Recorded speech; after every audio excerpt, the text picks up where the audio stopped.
2024 NFL Draft, the Atlanta Falcons. Welcome to the Ideal Home and Paint Game of the Night. Let's go. I understand why they want to have a succession plan for Kirk Cousins, assuming that the Achilles doesn't end up working out for him. They want to have that guy in place. So I get it from having a succession plan standpoint. Schematically, I just don't really like the fit. This seems a little high for him, but there's a lot to like about Penix. You know, it's an interesting pick. And look, having two good quarterbacks isn't a bad thing.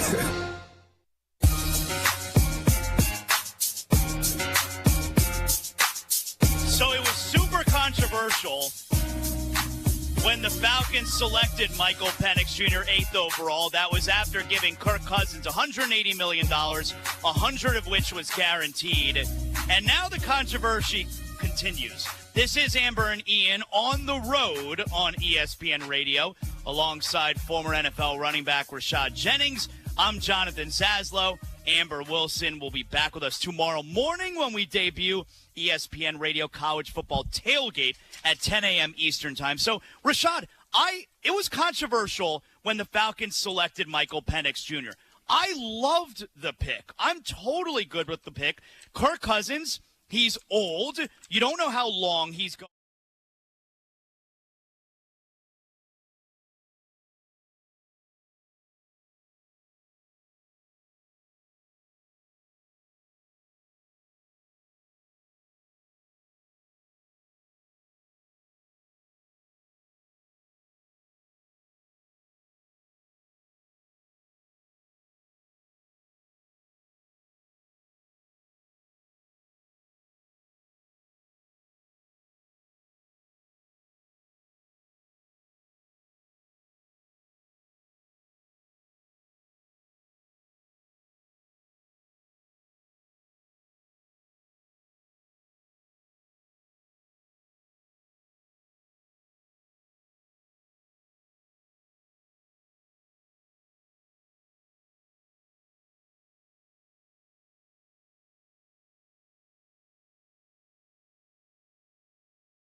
Football fans, and welcome to Snow Canyon High School. your Ideal Home and Auto Paint game of the night. Carrick Segman, the Rustin Burnside with you here on ESPN 97.7 FM, as well as the Community Education Channel YouTube stream. Happy to have you along. The simulcast, radio, and video. We're going to jump into a quick Bucks Ace Hardware pregame show. We'll have the national anthem here in just a couple of minutes. But, Rustin, so good to have the football season back and underway. Week 1 last week. Region 9 goes 0-7. And now Snow Canyon going to try to get one of the first region wins of the year for Region 9. And it's a tough opponent. Very tough opponent. 3A powerhouse, the Manti Templars, had just a barn burner with Pineview last week, 58-42 win. This Manti team can run it. They can throw it. They've got weapons all over the field, Rustin. Manti, very dangerous. Of course, we talk about what they were able to accomplish against Pineview, not only from a pure score perspective, but yardage. I mean, we're talking every single down, it seemed as if the Templars were accomplishing something. It was an epic performance through and through, something that many could be very excited about out there in Manti. And right now, for the Templars, this is a team that's coming off a runner-up finish in the state finals to Richfield last year. This year, they're feeling incredibly good. And for them, it all comes down to a guy by the name of Mason, that being Mason Starkweather, their star quarterback. Carrick, last week alone, he tossed for 440 yards, threw 6 touchdowns, and had 4 wide receivers with multiple receptions. It was a very balanced effort, touchdowns all the way through. I'm going to say that's good, right? Oh, it sounds good. My goodness. Of course, Manti in that game, I mean, they went off over 600 yards of total offense. I believe 646. Something to that effect. Snow Canyon played a much different game last week. It held a 9-0 lead for a lot of the game, and then Stansbury scored 13 unanswered to win 13-9. And what do you take? What does Coach Espin and the Warriors take from that game that they can apply to this game that's going to be played very differently with Stansbury's size last week, their efficient run game? It's almost the opposite here tonight. It is. I don't think you could find two teams who played that much of a different ball game last week than between Manti and Snow Canyon. High-scoring offensive explosion versus a defensive slugfest. I want to talk about that heavily in the keys to the game. We have our national anthem coming up, but 2 totally different games in week 1. National anthem is taking place here at the stadium, so let's go ahead and take a 2-minute timeout. When we come back, it's the keys of the game brought to you by Findlay Subaru here on ESPN 97.7. Look, Mom! I drew you a dinosaur! Son of a Brontosaurus! Not ideal. Your kid using Sharpie on the living room wall. Ideal. Ideal Home and Paint's Kelly Moore paint selection. Make your house, flaws and all, look its very best with a little help from Kelly Moore Paint at Ideal Home and Paint. Ideal Home and Paint, your local paint experts in Southern Utah since 1975. There's no better time to bring the timeless quality and dependability of GE appliances to your home than right now with your local appliance experts at Appliance Wholesalers Plus. Save on premium finish options that you won't find anywhere else, and features that help you spend less time doing chores and more time doing what matters to you. Now's your chance to save big on select GE appliances. Visit your local appliance experts at Appliance Wholesalers Plus or shop online at ApplianceWholesalersPlus.com. Ace is the place with the helpful hardware, folks. You could wander around a warehouse store forever and never find a helpful face. Someone welcoming, neighborly, knowledgeable. At Bucks Ace, we exist to help others, and you can see it in our faces. Hi, I'm Patrick. I've always enjoyed meeting new people, and there's no better place than Bucks Ace Hardware to do that. That's why I love my job. Come see me at Bucks, and let us show you why we're the most helpful hardware store in all of Southern Utah. Ace is the place with the helpful hardware, folks. The annual Fill the Bus School Supply Donation Drive is going on now at Findlay Subaru. Take your donations of school supplies, including things like juice boxes, crackers, socks, and underwear, to Findlay Subaru before August 31st and help make a difference for local students. We live in a wonderfully prosperous community, but there's still a significant need for school supplies. Your contributions will fill the bus and fill their hearts. Fill the Bus is brought to you in part by Fabulous Freddy's Car Wash, Handel's Homemade Ice Cream, and your friends at Findlay Subaru. Together, let's drive success for our kids. Welcome back to the action, brought to you in part by Ideal Home and Paint.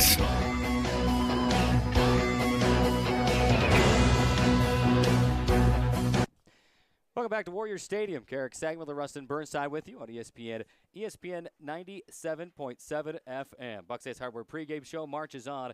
Toss it over to Rustin and the Findlay Subaru. Keys to the game. What do you got, Rustin? All right, let's start for the visiting team. The 3A Manti Templars 1-0 after dispatching Pineview 58-42 last week, bringing into week 2 on the road at SCHS. For Manti, don't let the Warriors' ground game get going because they're going to try to get this ground game moving early on. Outside of Joe Max Smith last week, Snow Canyon rushed for 39 yards outside of the quarterback position. So they're going to be looking to balance that offensive attack.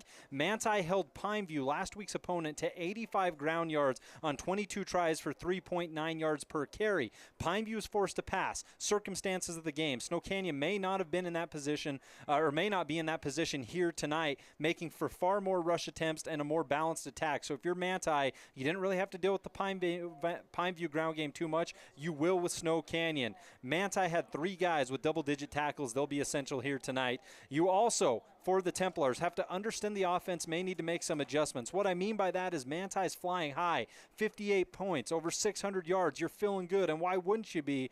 But ultimately right now you face a Snow Canyon team that, despite the loss, only allowed 227 total yards to Stansbury, 143 rushing yards, 84 passing yards. What worked in week 1 for the Templars may not work in week 2, so have a plan B. Be flexible if you are Manti. For the home team, Snow Canyon tonight, Region 9.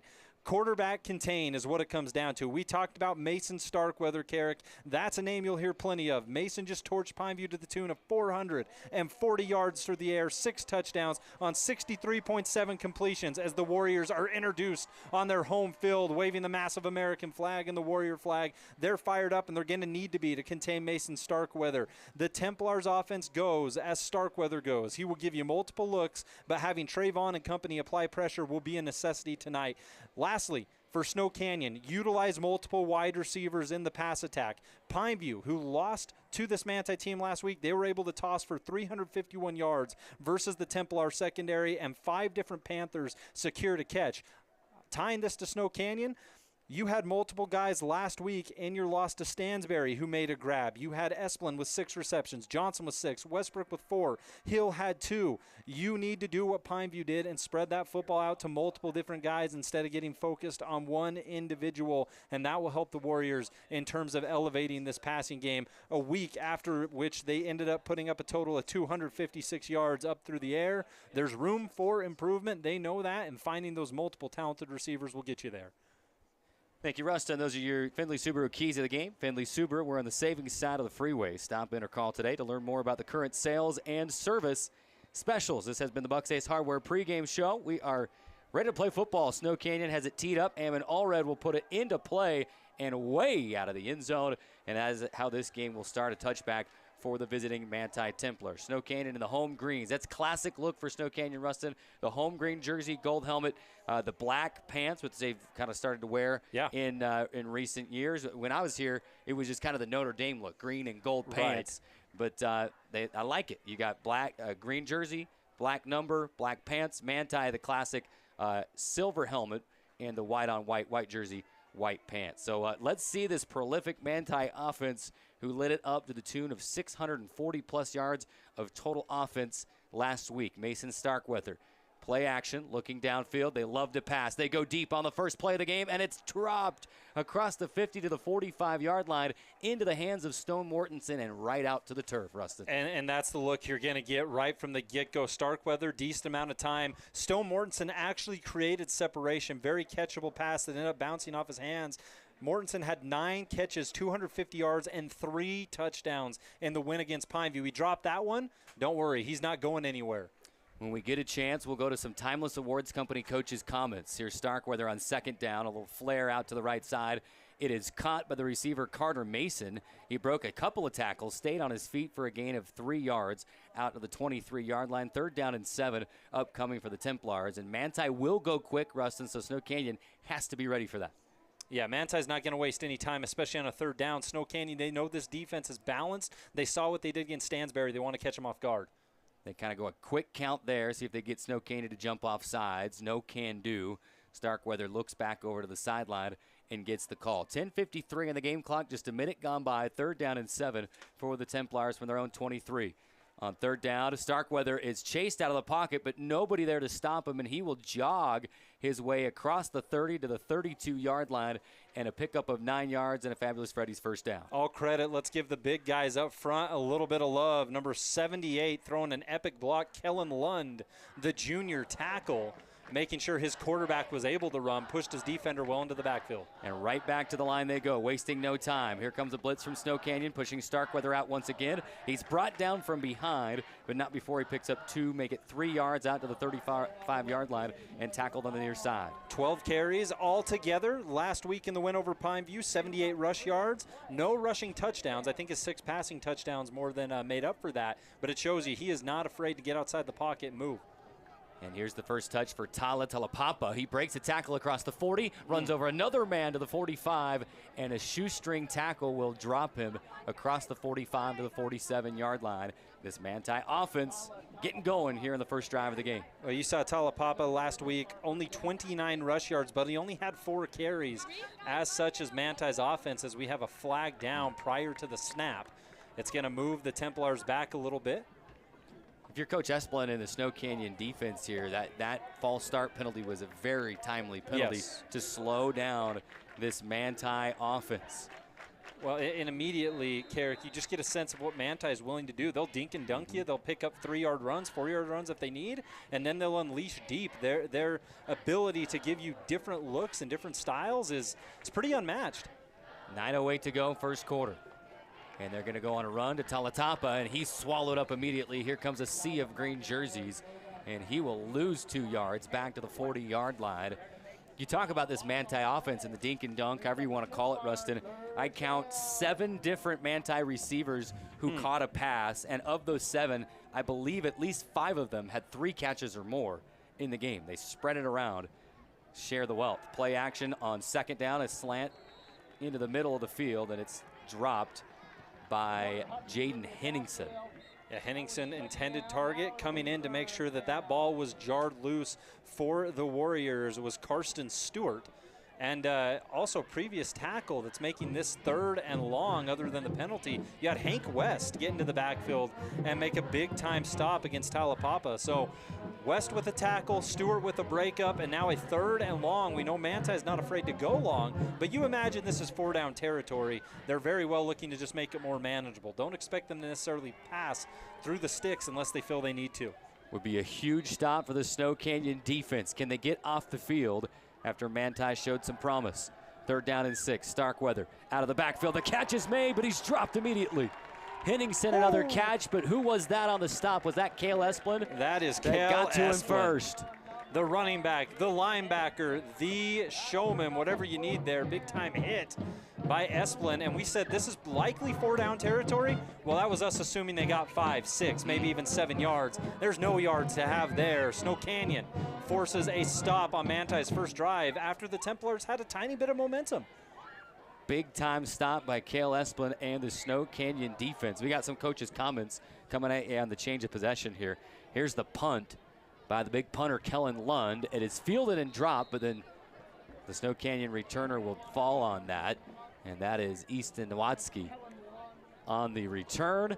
And Snow Canyon will have it for the first time, Rustin. Let's go back to your keys of the game. What do you want to see offensively? Reiterate that once more for the Snow Canyon offense. We talked about the necessity of finding multiple different wide receivers. In fact, last week, prime example of that. I know it was a loss to the Stansbury Stallions, but you still found Esplin 6 times. You found Johnson 6 times. Hill had a couple receptions. Westbrook had 4. Like, spreading it out and making sure this Manti defense is always guessing is crucial. And by the way, the run game is going to be big. Joe Max Smith led this team in run yards last week. They want to get that ground game rolling outside of the quarterback. On first down, Smith goes hard count, and it draws a defensive lineman for Manti over the line of scrimmage. So Canyon going to get a free 5 yards. So first down and 5. They pick up 5 without the clock even moving. Well, and you see Joe Mack come up to his line. He's hitting people on the helmet. That's what they wanted. That was their plan. It wasn't by chance. That was their very ultimate goal on their very first drive. And he'll go read option, pulls it out of the gut of the running back. Here's Smith across the 45, diving near the 50. Ball came out, but whistles had already rung out, and he was down at the 49-yard line. So he'll pick up a first down for Snow Canyon out to their own 49. quick breakdown of the run game for the Warriors last week in the loss to Stansbury. Joe Max Smith, 47 rush yards on 10 carries. Kel Esplin, 5 on 24. Max Reynolds, 3 carries, 2 yards. It is Max Reynolds in the backfield right now next to Smith as they try to get him rocking and rolling. Man in motion is going to get the handoff on the reverse, and he goes nowhere. And it's Ryder Ince coming off the right edge, right in front of Smith. And Smith kind of said, hey, that's my bad. I might have blown that play up just a little bit. And that was just an excellent force out right there from, I believe, who was Lincoln Alder, the outside linebacker for this Manti team. His jersey's a little bunched up, but I'm pretty certain that's a 3, making sure that he dealt with, and in those sweeps, they give you so much room. They give you a bit of a head start. That didn't seem to bother Alder at all. 6:48 to go first quarter. Snow Canyon's first possession of the game after getting a stop on defense. Still scoreless. Smith, 2-step drop, and then goes right up the gut. On second down and 8, second down and 10, he'll pick up 8, and we got 3rd and 2 into Templar territory. I'm no play caller myself, Carrick, but I would imagine that Joe Max Smith had no intention of passing that football. Quick drop, look to your left as if there might be something, take off, and the line does a good job of clearing up that right side for him to make this a 3rd down and short. First 3rd down for the Warriors offensively. Clock rolling at 6:15. Clock and time brought to you by Nets on Fire. Still scoreless on the scoreboard. And a handoff to Reynolds, and he powers his way up the middle. He's carrying 3 white jerseys with him. He's across the 40, down to the 35, down to the 33-yard line. A big Fabulous Freddy's first down for Snow Canyon. Max Takiaho was the very first one to get to Reynolds near the line of scrimmage, and Reynolds bursts through, uses those powerful legs to pick up not only the first down, but then some. 1, 2, 3 Templars necessary to bring down Reynolds on his first carry of the ball game. First down and 10 for Snow Canyon at the 33-yard line of Manti. Snap to Smith, give to Reynolds up the middle once again, and same result.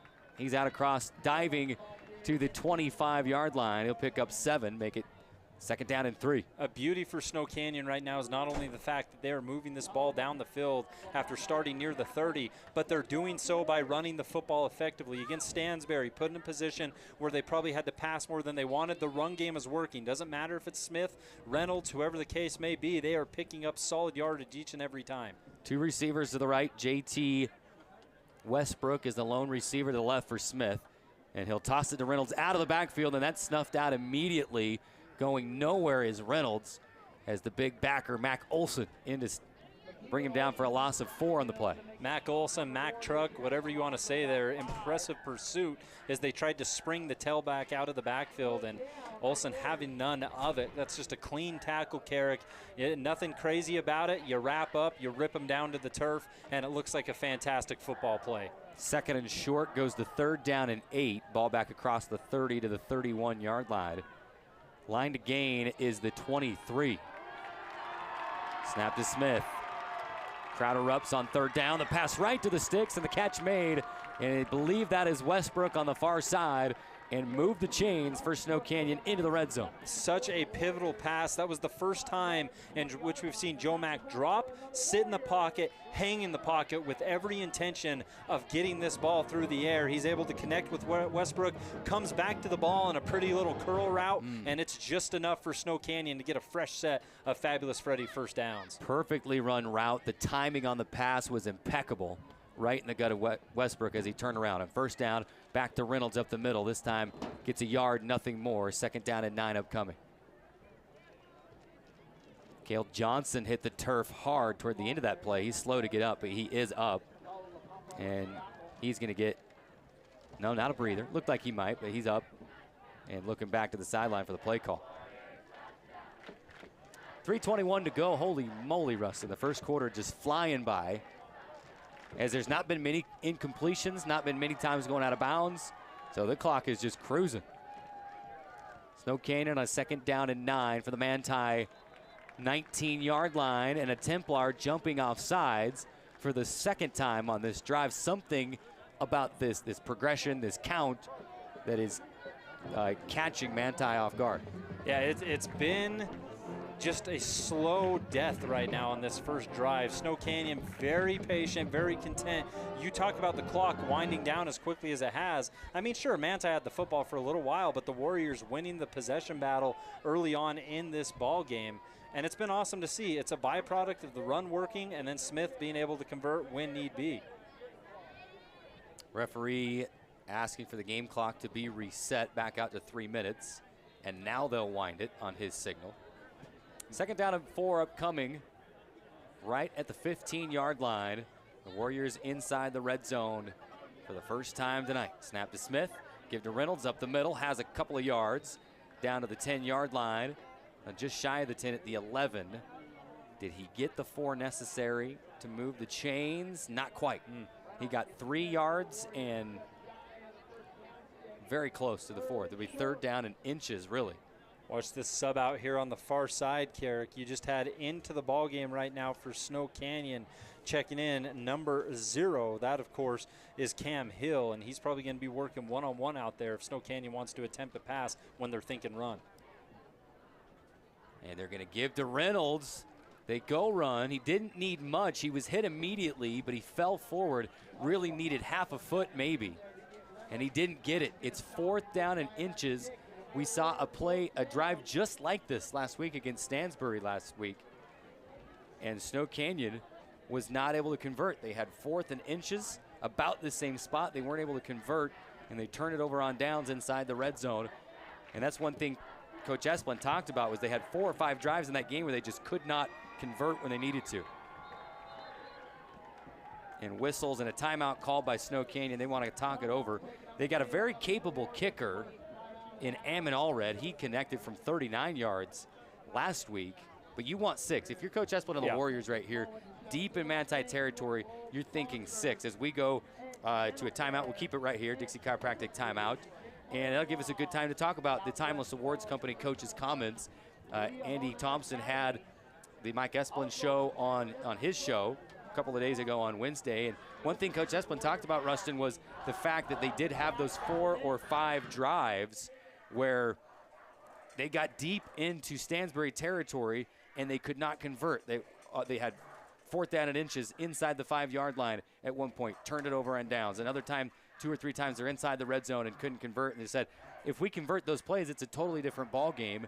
You know, we probably win by a couple of touchdowns. But that is one thing they're looking to do today, is to convert in the red zone, convert on these short down and distances, and try to get in the end zone. We'll see what the decision is here coming out of the timeout. And last play, of course, you give it to Reynolds up the middle. You'd think that would typically be enough, but the linebacking core and the defensive line for Manti is stout. It was Talapapa who came in and made the stop.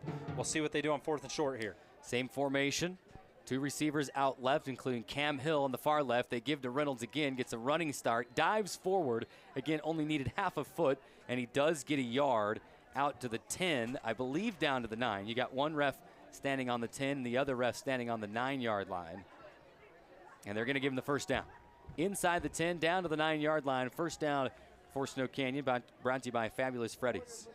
A big-time pickup there. It's simply Snow Canyon saying it's easy on 3rd and short to get discouraged when you don't pick up the 4th down and say, well, we have to go away from this. We have to run something more elaborate. They decide just to go back to the old bread and butter, and it is enough for a first down and goal. First red zone trip of the game between either team, and Snow Canyon doing it on their first possession.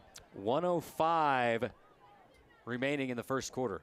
We could see this quarter expire with each team only having the ball one time. On first down to Reynolds. No, fake to Reynolds. Toss it out to the tight end on the right side, and he dives into the end zone. Touchdown Warriors. Trayvon, the catch, the run, the TD. Big time movement. You've been working the last couple plays. Kel Esplin picked up the first down. You fake it to him there, and then you whip it out to Vaughn, and he does the rest. Slithers his way into the end zone, and Snow Canyon with their first touchdown of the day on their first possession, and only their second touchdown of the season. Remember, this is a team that feels they have all the scoring chops necessary. They just played a grinded-out game against Stansbury. Excellent start for this team. Here's Allred on for the all-important PAT. The snap, the hold, It's up and through. Joe Max Smith fooled the Manti defense. He fooled me, pulled it out of the gut of Reynolds and threw to Trayvon for the touchdown. 38 ticks remaining in the first quarter. 7-0 Warriors. We'll take the 60-second timeout. Come right back on ESPN 97.7. Basketball athletes, now's the time to start your preseason speed, power, and vertical jump training program at Intermountain Sports Performance and Nets on Fire. Our all-new velocity-based training program will get you results faster than ever before. Call us at 435-251-2299 to schedule a free training trial and get started today. What's up, Southern Utah? This is Casey Winters from Nets on Fire, where it is always basketball season. The new school year is here, which means basketball season is only a few months away. Get your game on point at Nets on Fire. We have amazing expert trainers ready to work you out in a group or individual training. Hustle over to netsonfire.org to see our full schedule of individual trainings, group trainings, camps, leagues, tournaments, and events. Nets on Fire, building champions on and off the court. Welcome back to Snow Canyon High School. The Warriors punch it into the end zone, leave it 7-0 on the clock. And a kick out of the end zone once again. And the touchback for Manti. And the clock reads 48 ticks. I thought it was down below 40 into the 30s before the timeout. But in fact, they started running the clock on the kick instead of the catch. But they're going to say 48 seconds remaining in the first quarter. And it's 7-0. Snow Canyon leading it. Long touchdown scoring drive, and each team has only had the ball one time. Manti will toss it out to the left side quickly, but incomplete, and it'll be second down and 10. We saw the Templars come out early on, very first play of the game. First time they had the football, they went deep. They tried something to Mortensen. It was there. He didn't quite make the grab, and since then, they haven't taken any deep shots. Snow Canyon's defensive personnel has made some adjustments. They've made them kind of dink and dunk or take quick runs to the outside. And right now the Warriors defense doing what we've expected them to do all season long. Starkweather on second down has time, tosses across the middle, catch is made, but he's dropped after a pickup of just 2 or 3 yards. On the reception is Ty Pringle and a host of Warriors there to make the stop. You see who was in first on that one? It was Ty Pringle there, but making the hit first and foremost for the Warriors, that was Max Reynolds. Here's Tala Talapapa on the carry right up the middle. He'll gain maybe 1 yard if that. Looks like no gain, just back to the line of scrimmage. 3rd down and 6 upcoming. 4th down, excuse me. And Manti looks like they might want to go for it. Whistles blow. They're going to discuss this. And Snow Canyon's just playing deep right now. That last pass to Pringle, that's what the Warriors wanted. You say, oh, no, a reception. Like, Snow Canyon's planning on that. They're playing deep. They're making sure there's no big play to have. Reynolds comes up, makes the tackle, and now on 4th and 6, you wonder what Manti might do. If you don't convert here, you're practically giving Snow Canyon the ball. I mean, best case scenario, 10 yards out of the red zone. And there was not a timeout taken. They are going to wind the clock, and I believe that will end the first quarter. Little hectic drive as Manti came out of the break and just a quick little screen pass to the left and then a couple other downs. In fact, I'd forgotten about the first play, and I called it 3rd down when really it's 4th down.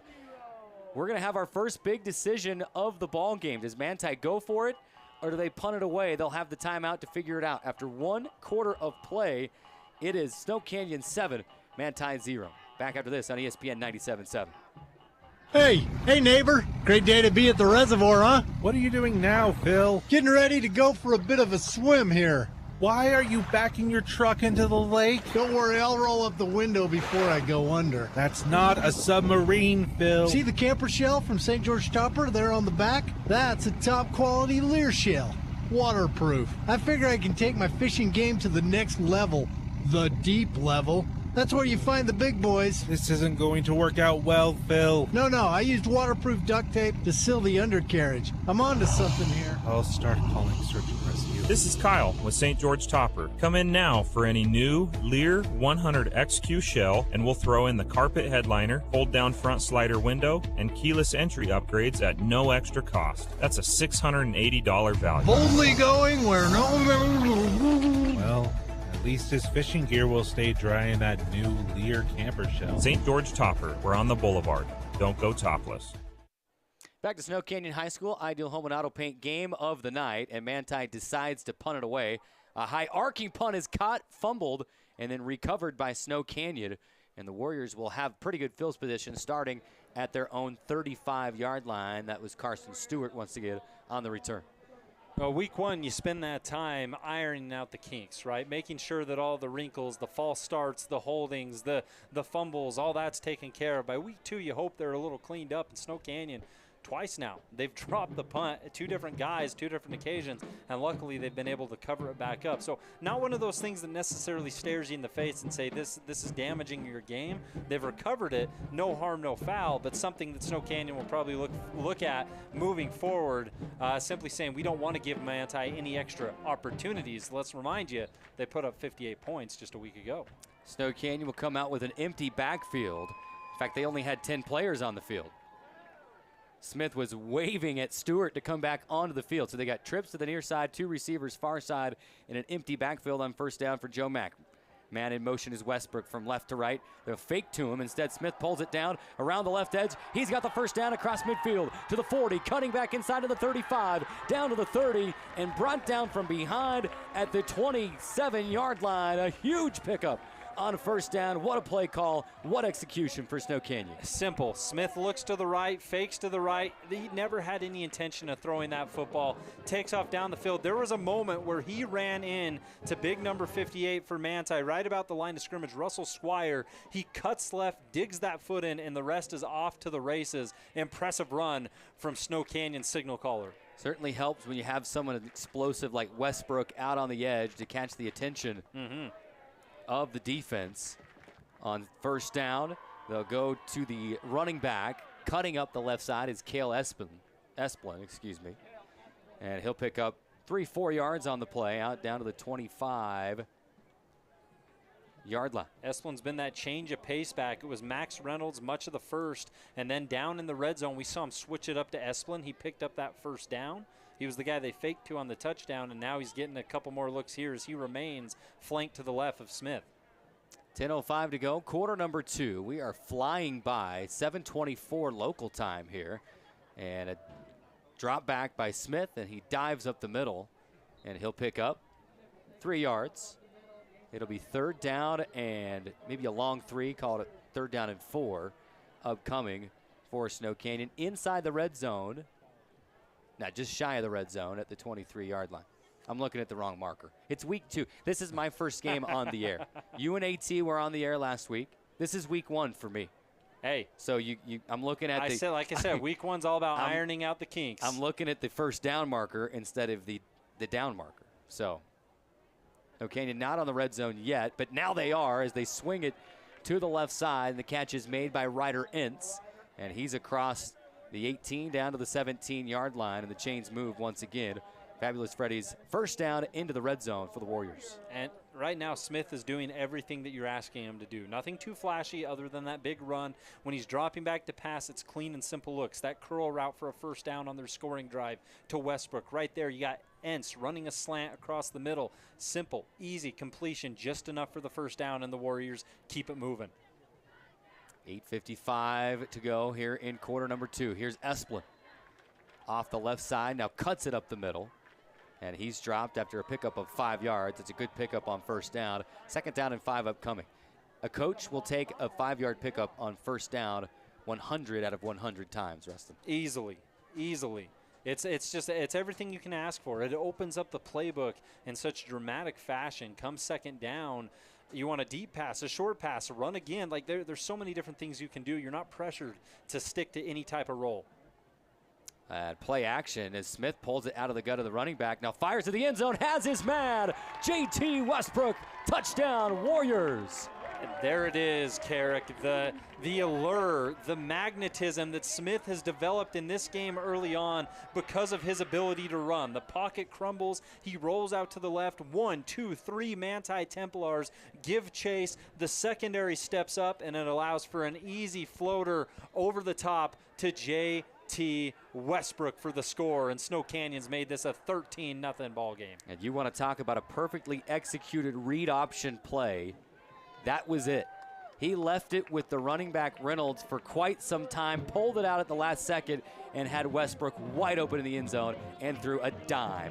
8:23 to go on the scoreboard. It is 14-0. Snow Canyon leading it. Back after this on ESPN 97.7. Feeling held back by pain? It's time to discover Dixie Chiropractic, where we're all about making life extraordinary. Whether you need to recover from a car accident or if you're just tired of chronic pain, we're here to help you live your best life. We don't just treat symptoms, we get to the root of the issue. Dr. Ward Wagner and his team use cutting-edge methods to ensure your journey to wellness is as effective as it is compassionate. Visit DixieChiro.com or call Dixie Chiro at 435-673-1443 to live life pain-free. DixieChiro.com. It's fabulous. So fabulous. Fabulous Freddy's Car Wash. Want your car sparkling clean and to save big on gas? Now you can go unlimited for as low as $20 a month. That's right, get your unlimited car wash pass and save 20 cents per gallon on gas. But wait, it gets even better. The higher the wash package, the more you save. Up to 40 cents per gallon every time. Don't miss out on incredible savings. Fabulous Freddy on River Road or North Bluff in St. George. Go unlimited today. Get ready. Let's wash our cars at Fabulous Freddy's. Tonight's action is brought to you in part by Fabulous Freddy's. Welcome back to Snow Canyon High School. They kind of rushed through the break pretty quick here. And Manti with a pretty good return across the 20, down near the 25-yard line for the Templars. It's a decent starting field position for Manti. Promising drive on the first drive that ended with a punt. A hectic short drive on the second drive, Rustin. What do they have in store on drive number 3? We'll find out. It's going to be crucial to this ball game right now. The Warriors with momentum. Starkweather airing it out. Has a man. He overthrows him. Stone Mortensen. He was the guy on the first play of the game that had the ball drop right into his hands, and it went through the hands. This time couldn't quite get to it on a dart from Starkweather. Tristan Bostwick on coverage for the Snow Canyon Warriors, trailing closely behind. And you're right, that's 2 deep balls and 2 slight misconnections. You hit on either of those, we might have a tied ball game. On second down, Starkweather to the far sideline, and it's incomplete. Looking for Mortensen once again, but it's up over his hands and out of play. I think the difference we're seeing between this week and last week is Starkweather just does not have the time to operate that he did last week against Pineview. Well, and even now, too, that last play, that incompletion, Mortensen was not ready for that football. He got his head turned around just in enough time to put his hands up and have it flip through the air by bouncing off his hands. So slight communications throughout. On third down, Starkweather across the middle has his man. Catch made across the 40 to the 45-yard line. Jaden Henningsen with his first catch of the night, and a big first down for Manti. And you have to love what you see there. Henningsen working the middle. They've tried the outside. No one's been home. There might be something in the middle of this Snow Canyon defense that they found there with Henningsen. On first down, Starkweather fakes the pass and then runs up the middle. He's hit right about the sticks. The ball flew out, and it's recovered by Manti. They got an extra 15 yards out of that thing, Rusty. Yes, luckily it was Trace Justison, heads up play, realizing that ball was stripped and propelled forward, and he runs forward, dives on it, picks up the extra yards. First down, they'll swing it back outside of Henningsen. Catches at the numbers across the 30 and down to the 26-yard line. And Manti offense starting to hum a little bit, but hold everything. Flag on the play. Interesting note while they sort out the penalty about Henningsen, Rustin. I was watching the Manti Pineview stream from last week, and the announcers were saying on that broadcast that Henningsen last played football either in 8th or 9th grade. He's a senior this year, and he just decided, hey, let's play ball. I don't know if the coaches they lost quite a bit of talent at receiver last year from the team that was just a couple of plays away from a state title at the 3A ranks. And so probably trying to kind of regroup and get some talent back in that position. And Henningsen's been great for them through the first couple of weeks. Well, and they need this too now because everybody's focused up on Mortensen after his 9-catch game last week. 3 touchdowns in that one for Stone. So Henningsen rising to the occasion. Carrick, you talk about what he's been able to accomplish and the growth he's had. This is the best drive of the game so far for Manti. First time they've been in Snow Canyon territory. Officials did pick up the flag. No penalty. Here's Starkweather to the end zone and a flag. They were looking for Mortensen. He was there, but he was definitely bumped before the ball got there. Going to be pass interference going against, I think, Easton Nowatzki. Yeah, it was Nowatzki in on the coverage. You're right. Nowatzki played the ball, played it well. He was in position. The reality simply is that he bumped into Nowatzki, or Nowatzki bumped into Mortensen right at the very end without getting his head around. If your head's around, maybe the officials give it to you. It's tough to say, but just another classic case scenario of Manti being that team willing to take a shot downfield and make something happen. So with the penalty, they'll move into the red zone for the first time. And it is down to the 15-yard line. Definitely not as serious, not a spot foul like you'd see in the NFL. 15-yard penalty. And they'll move inside the 15 down to the 14-yard line. First down here, Starkweather. Looking to the near side. He is crushed, had to get rid of it. The intended receiver was Ty Pringle, and he was nowhere near ready to receive that pass. Well, and here's the point. Yes, you've given up Manti's first formidable drive of this ball game. You don't like that if you're the Warriors defense. But this part of the game is where you can unleash. You can try to put that extra pressure on. One of the hardest areas to score from is, ironically, of course, the red zone, and that's where Manti finds themselves now. Here's Starkweather. Snap, 2-step drop, goes to the right, has his man who takes a knee after picking up couple right near the first down with Stone Mortensen. And I think they're going to mark him just shy, creating a third and manageable. Manti hurrying it up. 6:50 on the clock. Thank you, Rustin. Sorting out a couple of things on the broadcast here. Here's Starkweather on 3rd and short, falls forward, and he just gets back to the line of scrimmage, nothing more. So decision time now for Manti. 4th and 2. Inside the red zone. I imagine it's going to be go all the way, down 2 scores already. Well, don't be surprised if we witness what we did around midfield, where it was kind of a wide receiver screen out to someone like Jaden Henningsen, where he was able to get a block and pick up a handful of yards. You're playing a little thin right here out on the side.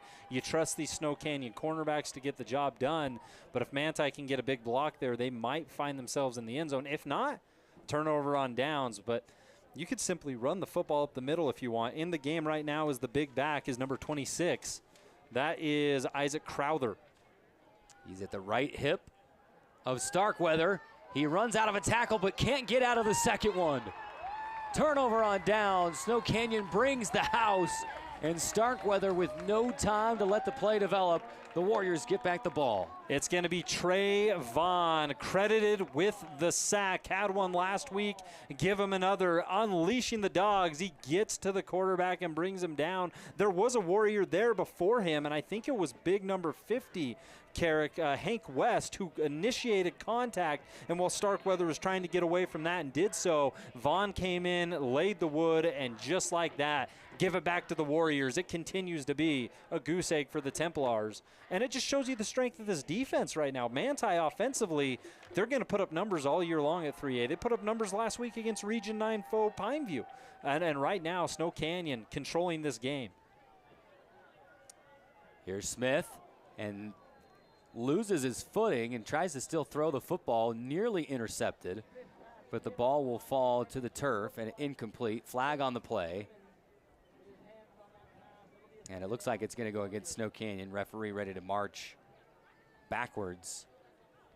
Ineligible man downfield against the Warriors. It's hard to think. I mean, he had to get rid of it so fast. Right. It almost looked as if that ball may have slipped out of his fingertips, too, when he let it go. It was not a clean release whatsoever for Joe Mack Smith. And here's Manti's opportunity to try to change the tide of this game defensively with Snow Canyon backs up against the wall, so to speak. We'll see what the Warriors run. The ground game has been successful, but we're talking small yardage per play. the run game's been most explosive when it's been Smith himself taking off. Don't be surprised if we see something there. Here's a screen pass out of the backfield. Catch is made by Brody Lounsbury, and he'll get across the original line of scrimmage and a couple more yards. Pick up we'll call it 7 on 1st and 15. You're okay with that pickup? Absolutely. No, I thought that was fantastic play call from Snow Canyon, letting them do something, let something get done, because you're in a scenario right now where Manti is going to be bringing pressure. Sure, you could run with Smith, but they're likely expecting that. You whip it out outside, he makes a man miss, and at least gets you a little further away from your own end zone. Lounsbury, just a sophomore. Here's Joe Mack. And on 2nd down, nothing doing. Kind of a read option, pulled the ball back out and danced around at the line of scrimmage, and nothing gained, nothing lost. 3rd down and 8 for Snow Canyon, just under 5 minutes to go. Clock and time brought to you by Nets on Fire. Snow Canyon leading it 14-0 on the We Win Injury Loss scoreboard. You can see Manti's defensive intensity crank up here. 14-0 ball game. Snow Canyon on top. The Templars defense needs a stop, trying to give their offense another opportunity, because if the Warriors get a first down in this area, they're very capable of running this clock down to the bitter end.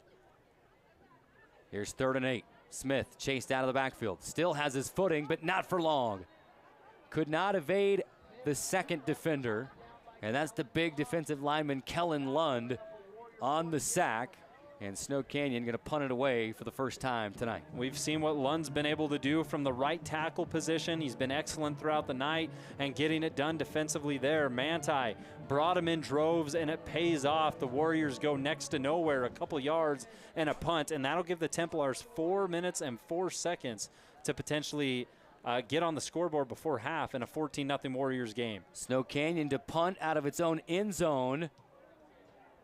And it's going to be fielded at midfield and turns on the Jets across the 40 down near the 35-yard line. I think Snow Canyon thought they were going to let that thing roll out. Yeah, and they a did. heads-up play by Ty Pringle to scoop it up and race 15 yards into Snow Canyon territory. That's 15 yards that should have not been, right? It doesn't matter who you root for or cheer for. It was a situation in which they decided to play to the side of the football to let it roll as far as possible before they touched it. They figured the returner would back off. Instead, Pringle saw everybody was to the right of him, no one in front of him. He scoops it, he goes 15 yards, and Manti will start with the football in Snow Canyon territory, 3:48 on the clock. How huge would this be for the Templars? Try to punch one in before halftime. Starkweather, heavy pressure again, tipped and intercepted. Trayvon, he's at midfield, has blockers to the 40, cutting back inside of the 30 and brought down out of bounds at the 25-yard line by the quarterback Mason Starkweather. And now a flag after the play. Multiple flags. It was every flag that flew, all 3 of them, was after the play, after the Trayvon tip drill and interception. What a play, by the way, by Trayvon. All credit to him. He had a sack earlier to get Manti off the field on what was a 4th down and right near the goal line, and then he walks away with that interception. Have yourself a day. It's not even halftime yet, and Vaughn's out here changing the entire direction of this ball game, as the unsportsmanlike conduct goes against the Warriors. Going to go against Snow Canyon. He had kind of an entourage with him. There's that about was 4 not Warriors. able to get Starkweather, out of the way and move him so that Vaughn could score. But I'm sure that something was said, something happened after the play. Either way, a huge swing of momentum for Snow Canyon. Massive. As Manti was looking at 1st and 10 from the Snow Canyon 33, a tip drill interception by Vaughn, helping his own cause with the tip. And the Templars defense, who just had their best showing of the game, you're back out on the field literally within a play, Carrick. So that's got to be a little tiring right now as the Warriors look to take advantage. Snow Canyon trying to capitalize on the turnover. First turnover of the game. And if I'm not mistaken, Rustin, first turnover forced by Snow Canyon this season. Yeah, unless I missed one from last week. For everything that defense has done and the yardage they held Stansbury to last week, which was insanely impressive, I think you're right. Trayvon had a sack. I don't see any interceptions, forced fumbles, at least fumbles recovered. So I think that's their first change of possession via a fumble or an interception. Nothing going on 1st down. Here's 2nd. They'll swing it out to Reynolds at the numbers, cutting back inside, diving across the sticks. And he'd say his knee was down before he got to the line to gain. So he'll be down at the Templars' 31-yard line. It'll be 3rd down and 1 for Snow Canyon with 3:15 to go. If anybody tells you that Reynolds is just a power back, watch that play right there. That was a nasty plant and cut to work his way up right around the first down marker. Impressive work there from Reynolds, and Snow Canyon with only about a yard to get there. 3 minutes to go until halftime. Pass into the middle, caught by Snow Canyon. Cale Johnson, he's gone. Touchdown, Warriors. Snow Canyon's playbook has opened up so much. We saw Joe Mack Smith, his scrambling ability allowed for a touchdown to JT Westbrook when the defense sucked up. Right now, they're running the football effectively. So on 3rd and 1, Manti is playing inside. They're expecting the run. It's a first down. They're going to wind the clock. Instead, they run Cale Johnson on a slant. He's as quick as they come. As soon as that ball hits him right in the chest from Joe Mack Smith, he's off. Not a single Templar touched him, and it's Snow Canyon 20, Templars nothing. Make it 21-0. PAT is up and through. 4 drives for Snow Canyon, 3 touchdowns, a huge interception by Trayvon to swing this thing back the Warriors' way, and Snow Canyon leading it by 3 touchdowns, 21-0 as we approach halftime. Take a quick break and come right back on ESPN 97.7. There's no better time to bring the timeless quality and dependability of GE appliances to your home than right now with your local appliance experts at Appliance Wholesalers Plus. Save on premium finish options that you won't find anywhere else, and features that help you spend less time doing chores and more time doing what matters to you. Now's your chance to save big on select GE appliances. Visit your local appliance experts at Appliance Wholesalers Plus or shop online at ApplianceWholesalersPlus.com. Hi, it's Tyler with We Win Injury Law. People usually call us when they're involved in a vehicle accident, but there are so many other areas we specialize in. Long story short, if you've been injured, we can help. Maybe you've experienced medical malpractice, or a loved one has suffered nursing home abuse, or even a wrongful death. If so, call us today. You need an experienced injury lawyer who knows how to fight insurance companies. Unlike most lawyers, we are not scared to go to trial to fight for what you deserve. Call us today at 435-688-9558 for your free consultation, or visit us at WeWinInjuryLaw.com.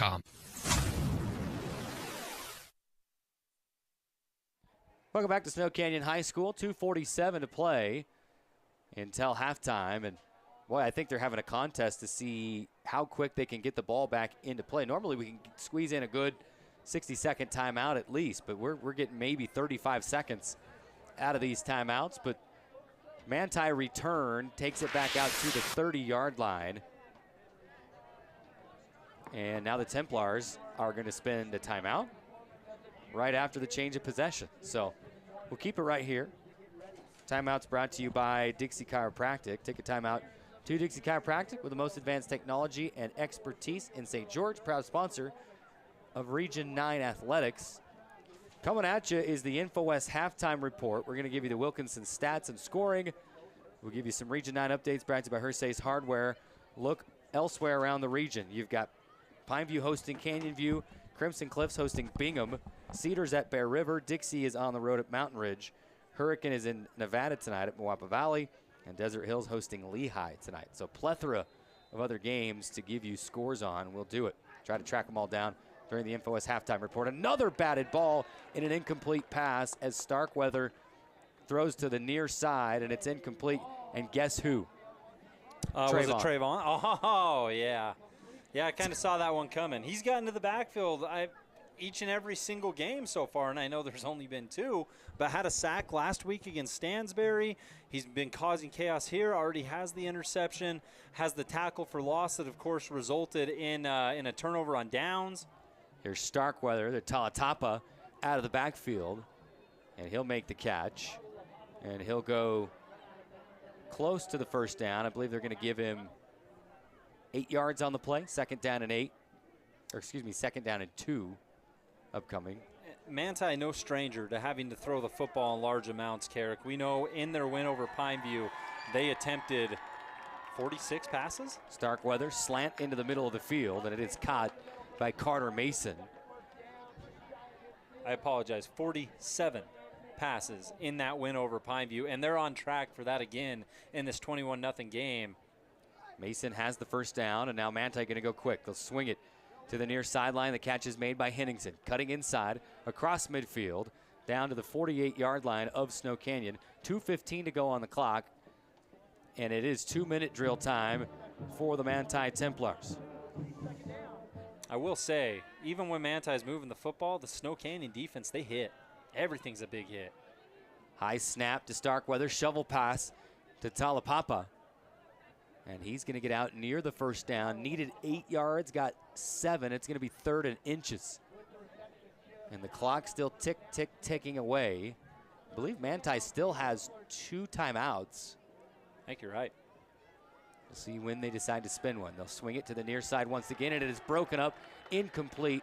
Looking for Henningsen just a little bit too high. And the pass breakup, we'll credit that to Manic Shakespeare. Yeah, man. Pass breakup for sure. That was more so. A lot of people think pass breakup is getting inside and tipping it away with your hand or batting it down. That's awesome. He just came in full throttle, and the ball, right about when it hit the receiver's hands, he put a hit into the receiver, and that was enough to jar it loose. Excellent close, excellent pressure from Shakespeare. And now it's 4th and short. Another 4th down. 4th down and 1.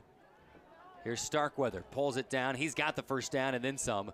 Down to the 35-yard line. Needed just a yard, and he'll pick up close to 7-8 yards on the play.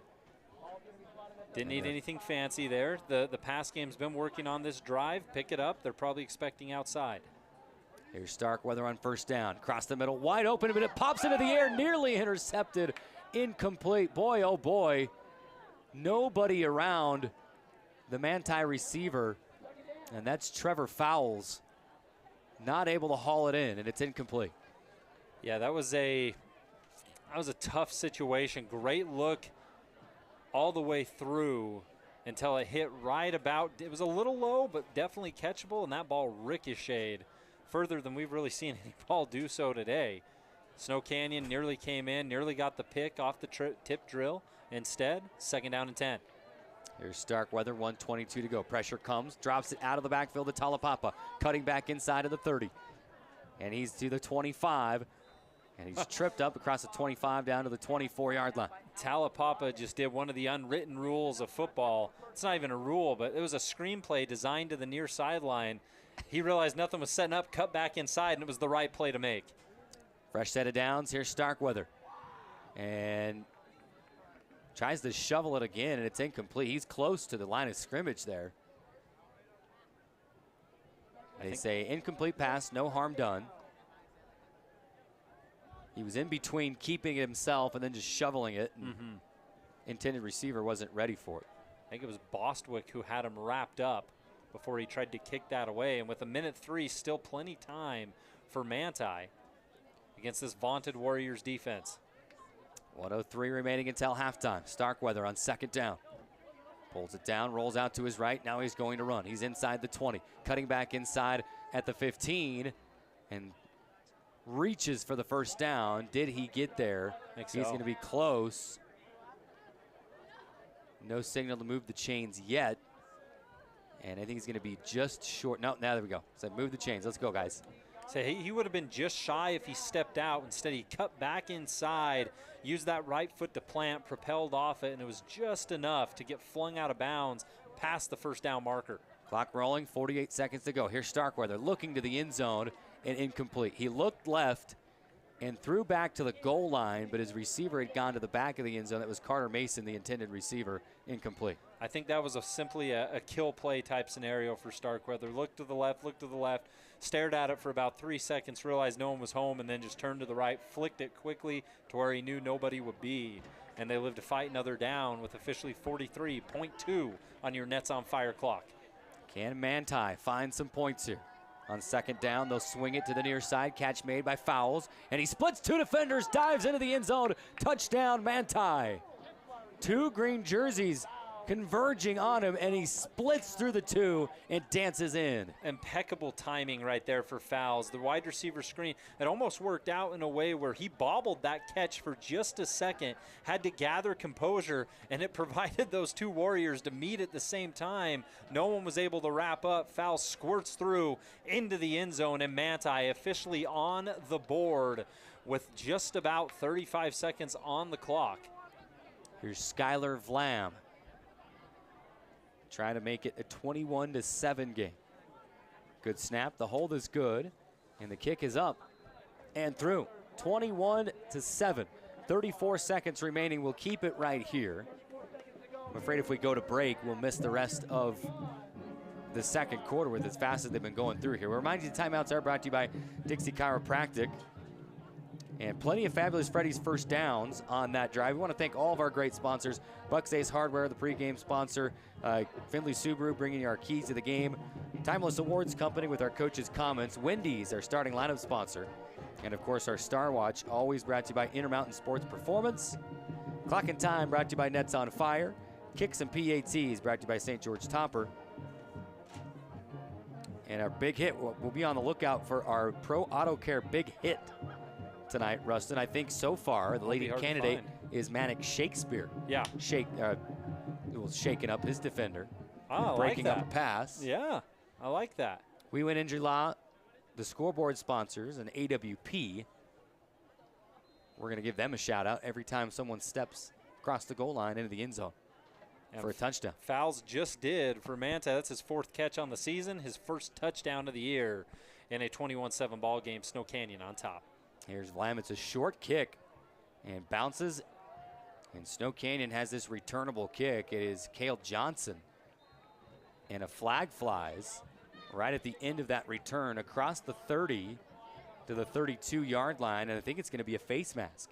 So now you're to the territory where if you're Coach Esplin, maybe you're thinking just, casual run play, just try to run the clock out. If you're going to get 15 yards here, do you take a shot? I mean, 15 yards from here, as it is confirmed to be a face mask, that's going to put you near midfield. And you got a couple timeouts on your belt, right? I think the Warriors have something here that they're working with. Of course, did they just go with kind of a hands to the face, like the 5-yard variety? Maybe not the full. I was going to say, that's not near midfield. They only moved the ball across the 35 to the 37-yard line, so maybe it's a moot point. Either way. The officials signaled full-on face mask. Snow Canyon hasn't went deep all game. Now would be the time to uncork one. Here's Smith chased out to his right, and he'll just spike it into the ground. And he's spiked into the ground by the defender, Lincoln Alder. Yeah, Lincoln Alder was there. He's been excellent throughout this game, kind of an everywhere type of player where you can always expect him to get something done. And with that ball obviously falling incomplete, being ruled incomplete, as the officials huddle up, what are they talking about here, Derek? Is this like a this possible, may be like intentional? they threw either intentional grounding? Was there something on the hit to the quarterback? Did Alder throw him over and body slam him unnecessarily? I think if it had to do with the hit, they probably would have been doing so in the moment. But true. I think eventually they just decide to call it good, and they'll go back to where they were originally after a short discussion. Smith is still shaking that hit off, both with his left hand, and he's kind of shaking the head a little bit. And Snow Canyon, I think wisely, after that hit to their quarterback, they're going to say, you know what, I think we'll just kneel this thing out. And Smith will take a knee, but there is a flag. Have you ever seen a flag on a kneel down? It's going to be a false start on a kneel down. There's a the offensive lineman saying, hey, come on, snap the ball, man. First time for everything. We're going hard count with 10 seconds left, and we're going to kneel it? Snap it. Yeah, a situation there where the yellow hanky does it's interesting to see. We'll say that at the least. I mean, Snow Canyon doesn't care. You go down and you do what you did originally, but still somewhat funny that it ended up going down in that fashion. 24 minutes of football in the books as the clock hits triple zeros. It is halftime, and it has been all Snow Canyon. Manti had a promising drive going in the first drive of the football game, but the Snow Canyon defense came up huge time and time again, including a massive tip drill interception by Trey Vaughn that set Snow Canyon up for their 3rd touchdown of the first half. Manti punches one in late to make it a 2-score game, but Rustin, it's been all Snow Canyon and kind of a flip the script game from last week's matchup with Stansbury. Well, and I do have to say, in typical Snow Canyon fashion, let's give a lot of credit here to the defensive unit of the Warriors. I think things started out that way when Manti, very first play of the game, decided that they wanted to go deep. It fell incomplete, and since then it's been the Warriors simply just kind of controlling the entirety of this ball game. They played back, they've forced them to do everything inside, and it's allowed the defense to make explosive plays, courtesy of Trayvon, that tip drill that ended up in the interception. That obviously helps. You end up scoring off of that one. The run game right now for Snow Canyon, I feel, has been much improved than it was against Stansbury, something that they wanted to focus on, work on, and they've done so tonight, and it's allowed the passing game to work. When they have had to pass, which hasn't been a ton, it has been effective. I'm talking Joe Max Smith in the slant, hitting his man and Kel Johnson, who runs the rest of the way. I'm talking a curl route for a first down, right? It's just these small things, or even Joe Mack rolling to the left. Their ability to run brings up the defense, and he just lobs it over the top to J.T. Westbrook for the score. So the defense has helped the offense, and the offense has helped themselves by having the run game rocking and rolling here tonight. 21-7 on your We Win Injury Loss scoreboard. The Warriors lead it by 2 scores. Well, time to take a break. When we come back after this 3-minute timeout, it'll be the InfoWest halftime report right here on ESPN 97.7 FM. I've said it before and I'll continue to say it. Lighting is the jewelry for the home. Here at Wilkinson's House of Lighting, we go to every effort to find the latest and greatest new ideas and styles in decorative lighting. You may find it interesting, but we really do get excited about great lighting. We've recently returned home from the latest lighting trade show where we found a number of exciting pieces. Those items have been arriving and the showroom is filling up with fantastic new ideas that will make the statements you've been searching for. Come on in and get excited about lighting with us and see what's new. Wilkinson's, 88 East, 1160 South. Ace is the place with the helpful hardware, folks. See Hearst first and refresh your home with Ace's Red Hot Buys. Check out the Ace Paint Collection with durability for everyday life. Save $2 on Kills Primer and select Rust-Oleum Spray Paint is 2 for $13. Switch out that air filter with buy 3, get 1 free savings. And buy more, save more on cleaning supplies for every part of your home. Hearst General Store Ace Hardware, conveniently located in the heart of downtown Cedar City and St. George. Ace is the place with the helpful hardware, folks. Look, Mom! I drew you a dinosaur! Son of a Brontosaurus! Not ideal. Your kid using Sharpie on the living room wall. Ideal. Ideal Home and Paint's Kelly Moore paint selection. Make your house, flaws and all, look its very best with a little help from Kelly Moore Paint and Ideal Home and Paint. Ideal Home and Paint, your local paint experts in Southern Utah since 1975. What's up, Southern Utah? This is Casey Winters from Nets on Fire, where it is always basketball season. The new school year is here, which means basketball season is only a few months away. Get your game on point at Nets on Fire. We have amazing expert trainers ready to work you out in a group or individual training. Hustle over to netsonfire.org to see our full schedule of individual training, group training, camps, leagues, tournaments, and events. Nets on Fire, building champions on and off the court. Feeling held back by pain? It's time to discover Dixie Chiropractic, where we're all about making life extraordinary. Whether you need to recover from a car accident or if you're just tired of chronic pain, we're here to help you live your best life. We don't just treat symptoms, we get to the root of the issue. Dr. Ward Wagner and his team use cutting-edge methods to ensure your journey to wellness is as effective as it is compassionate. Visit DixieChiro.com or call Dixie Chiro at 435-673-1443 to live life pain-free. DixieChiro.com. What's up, Southern Utah? This is Casey Winters from Nets on Fire, where it is always basketball season. The new school year is here, which means basketball season is only a few months away. Get your game on point at Nets on Fire. We have amazing expert trainers ready to work you out in a group or individual training. Hustle over to netsonfire.org to see our full schedule of individual training, group training, camps, leagues, tournaments, and events. Nets on Fire, building champions on and off the court. You're listening to the InfoWest Halftime Show. Get a lightning fast look at the first half stats, big plays, and scores from around the region.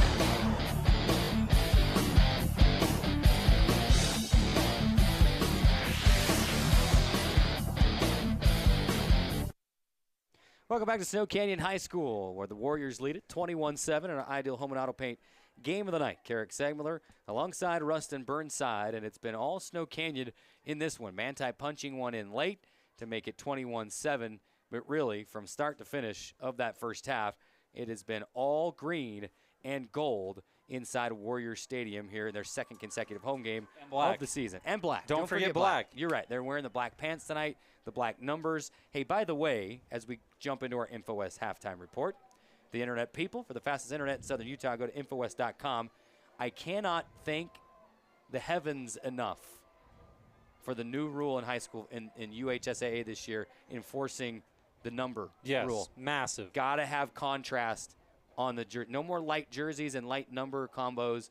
I'm not going to call anybody out, but Desert Hills, we're looking at you. We're so happy that this year you got to wear a dark number with a light jersey. Well, and that's on the Andy Thompson show. He had the head of officiating in. And Gene's a stud. We love that guy. And Gene made such a great point of just saying, like, it's hard for them to see. We think of it up here in the booth, but even they, they got to look around the corner and say, what's your number? I'm trying to call a penalty on you. It's like, and I don't even know who you are. I don't know what your number is. It's like rec league. They just go back, hey, what's your name? Yeah. Hey, we got a penalty on this Smith. guy, which, is something that would never fly in any other sport, especially like basketball, right? You have to know the jersey number. You have to mark the fouls. Yes. Whereas something like football, I mean, you're not going to kicked out if you hold 10 times.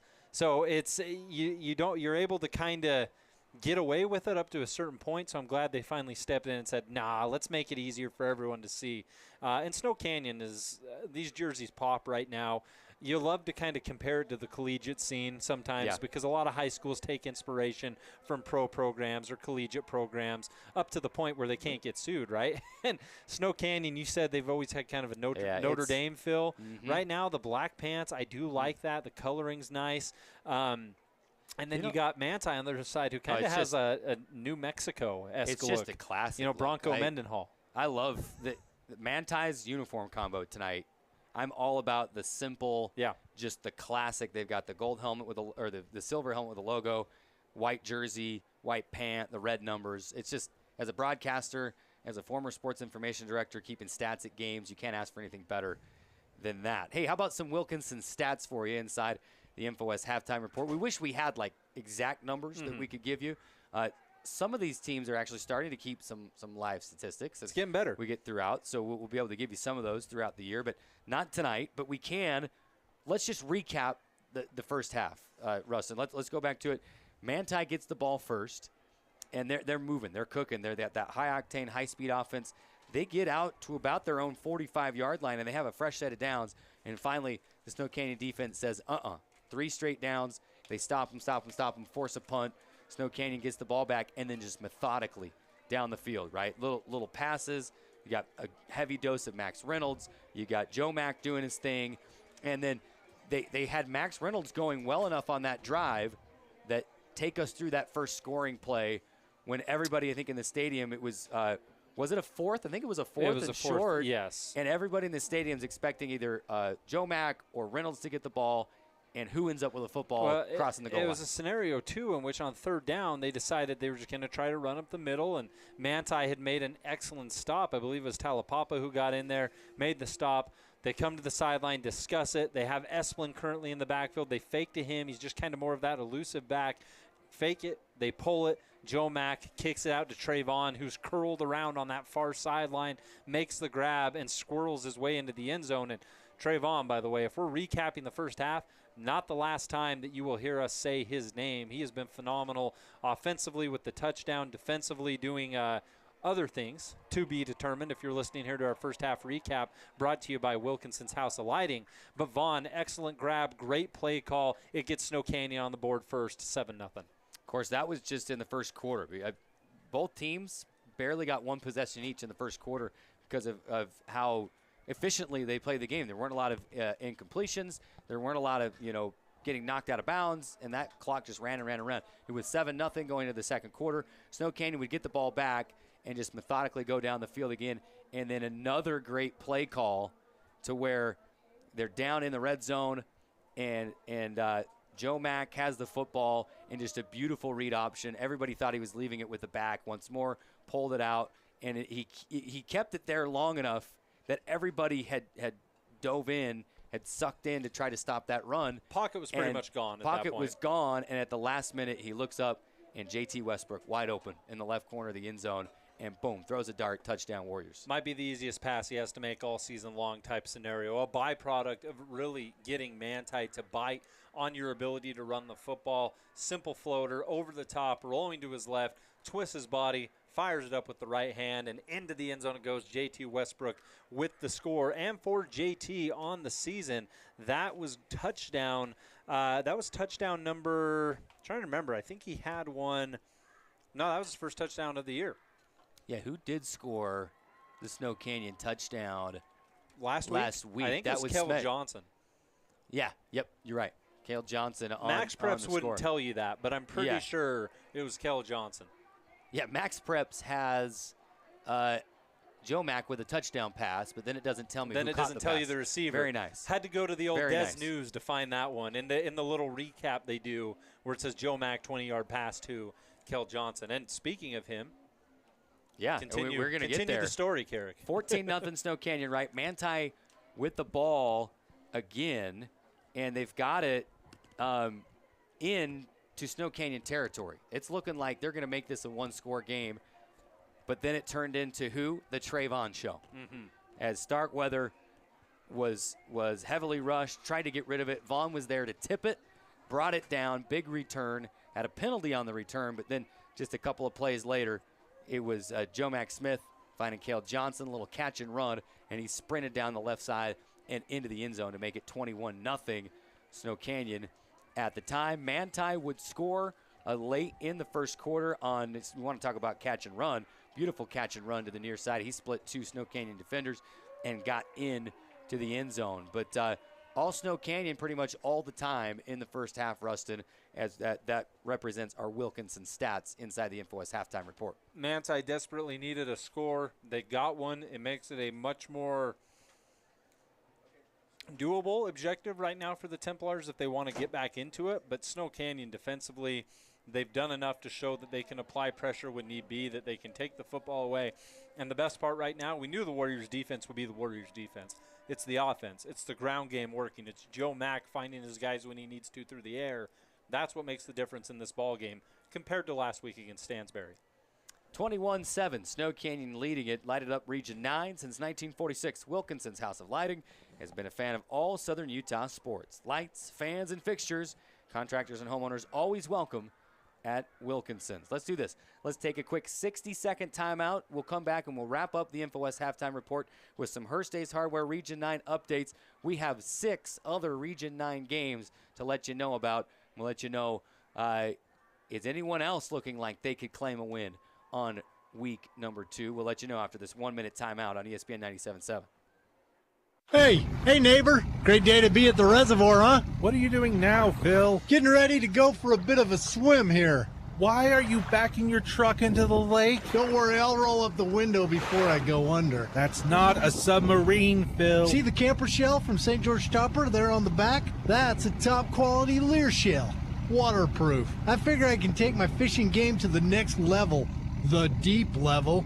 That's where you find the big boys. This isn't going to work out well, Phil. No, I used waterproof duct tape to seal the undercarriage. I'm on to something here. I'll start calling search and rescue. This is Kyle with St. George Topper. Come in now for any new Lear 100 XQ shell, and we'll throw in the carpet headliner, hold down front slider window, and keyless entry upgrades at no extra cost. That's a $680 value. Boldly going where no...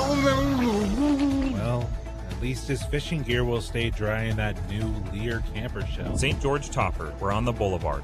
Don't go topless. Tonight's action is brought to you in part by Intermountain Sports Medicine.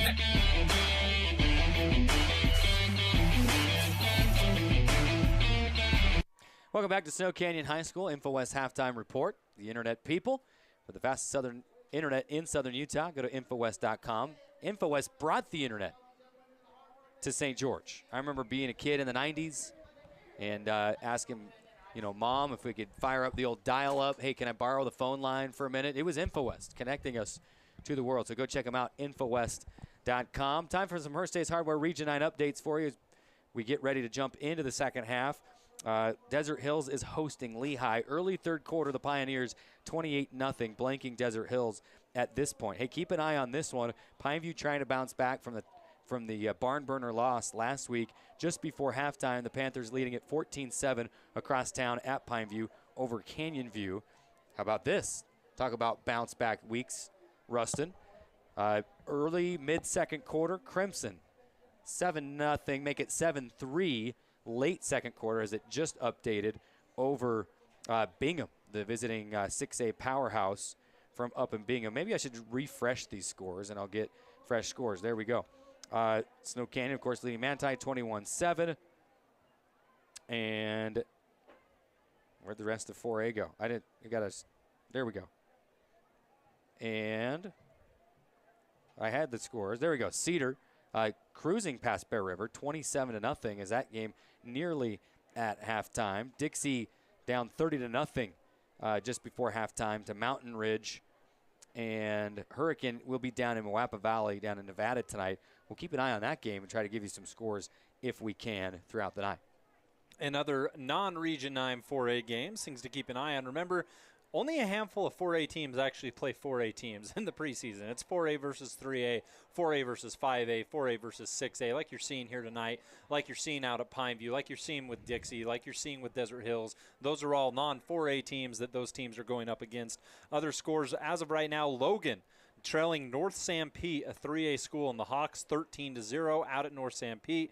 You have Payson at Hillcrest. It's the Lions up on the Huskies 13-0 there as of now. Westfield, the new school in town, they're struggling against a Richfield Wildcat team who gave Cedar a loss last week, your 3A champs from last year. Currently, the Longhorns find themselves down 32-13 before half. Ridgeline, the powerhouse from Cache Valley, currently leads Riverton 14-7. Uinta on top of Tooele. It's 28-14. Utes over the Buffs. Cedar Valley Jordan currently knotted at 0 apiece. Timpanogos trailing the Park City Miners by 1. There's a 4A v 4A matchup. Maple Mountain at Spanish Fork. It's the Golden Eagles 21. The Dons 6. Mountain Crest and Box Elder just down the road from one another through Sardine Canyon.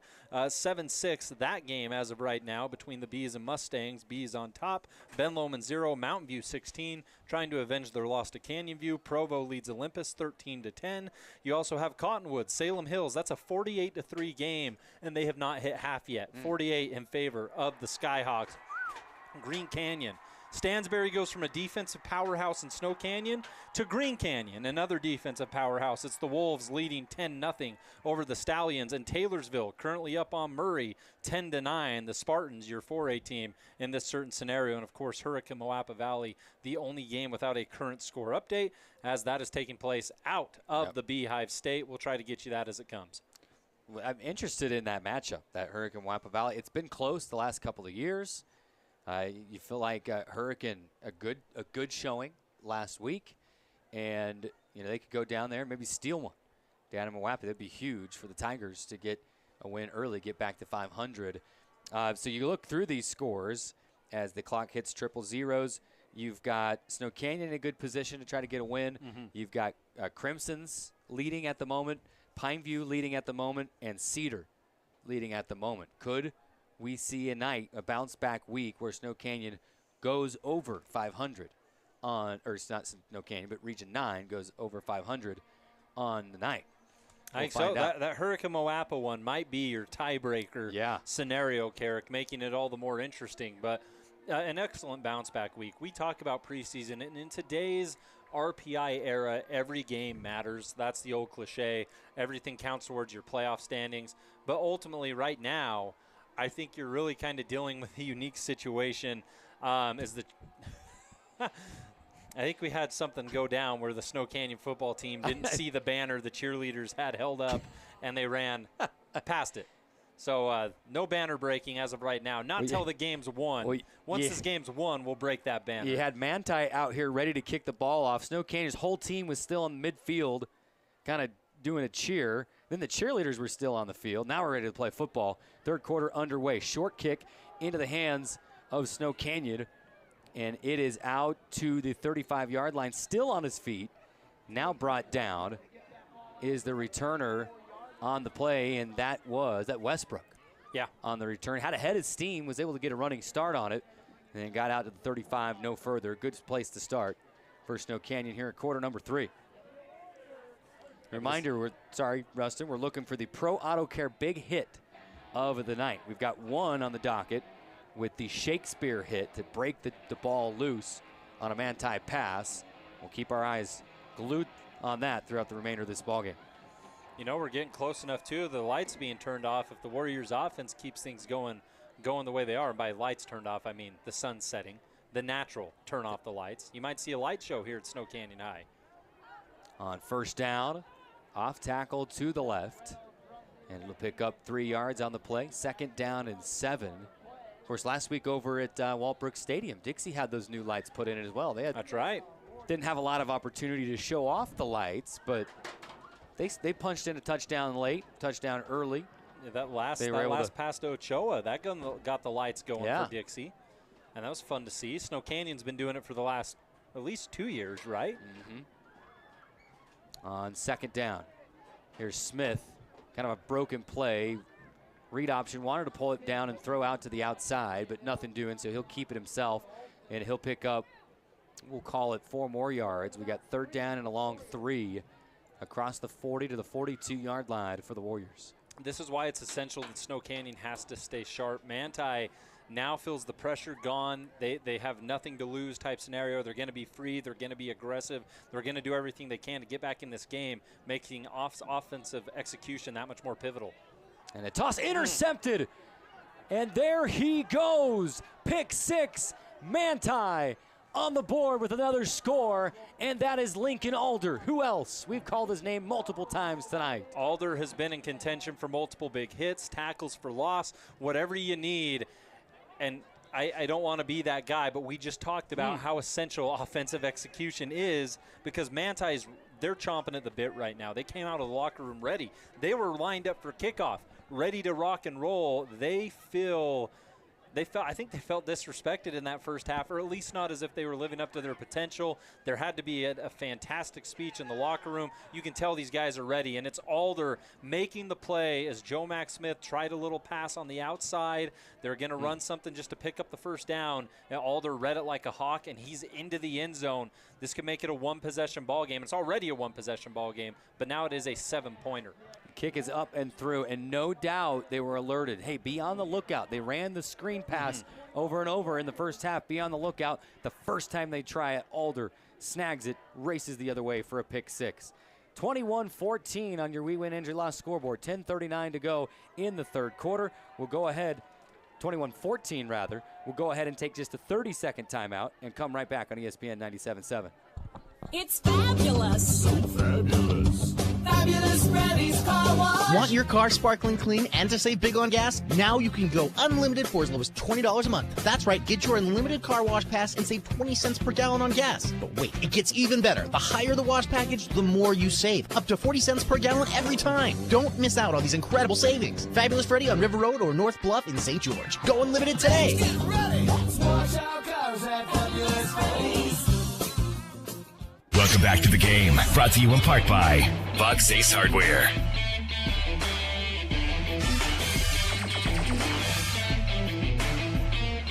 Welcome back to Snow Canyon High School. And I think that break was only about 25 seconds. We couldn't even squeeze in a 30-second break. And while we were away, JT Westbrook caught a short kick again and raced across the 40 to the 43-yard line. And this Manti team not messing around. And we've got a ball game, 21-14. The bad thing about a pick 6 is that, well, they scored 6. The good thing is you get a chance to redeem yourself real quickly after the fact. The Warriors offense, we just seen them. Here they are again with Joe Max Smith. They nearly had a Templar jump off sides. Instead, they'll reset. Smith calls out some directions at the line, puts his hands out on the sideline, and here we go. On first down, up the middle. Now cutting off to the right side is Max Reynolds. I feel like it's been a while since we've seen just a classic Max Reynolds between the guard and tackle rush, Carrick, and saw it a lot in the first quarter. Hasn't been as common here as the game has progressed, but they go back to it there, and it ends up resulting in a healthy pickup, 7 yards for Reynolds. Well, in this drive, you feel like it's going to be very telling for Snow Canyon. How do you bounce back from that? You still have the lead, so you don't need to panic.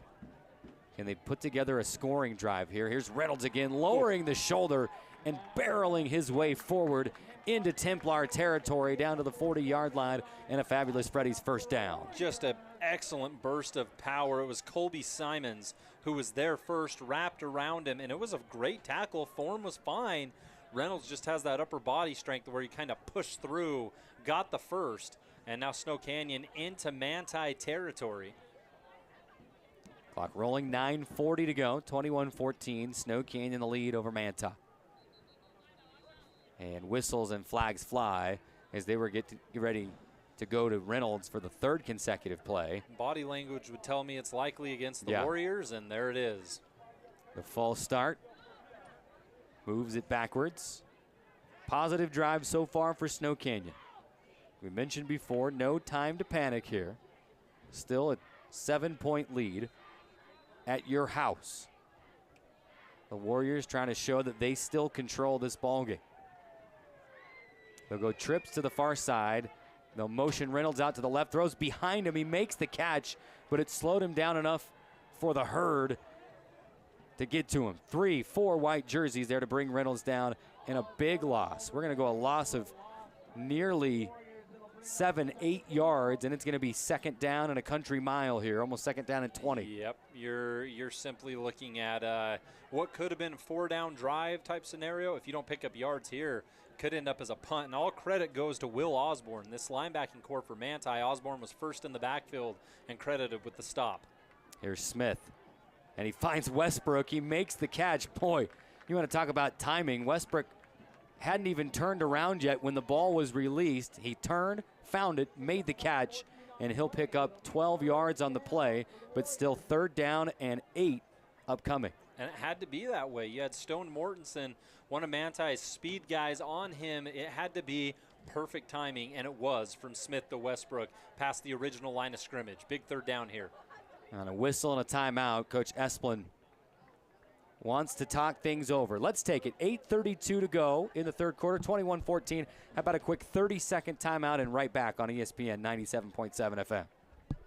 InfoWest, the Internet people, are proud to be your local Internet provider. Being local means supporting our community. As InfoWest celebrates 30 years of business, we want to introduce you to one of our friends. Hi, this is Carissa Bertrand. I'm with the St. George Chamber Young Professionals Group. We are hosting a trivia night fundraiser for a local charity, Memory Matters, on August 12th. Visit stgchamber.com for more details and to register. We hope to see you there. InfoWest, the Internet people, are proud to be your local Internet provider. InfoWest, the Internet people.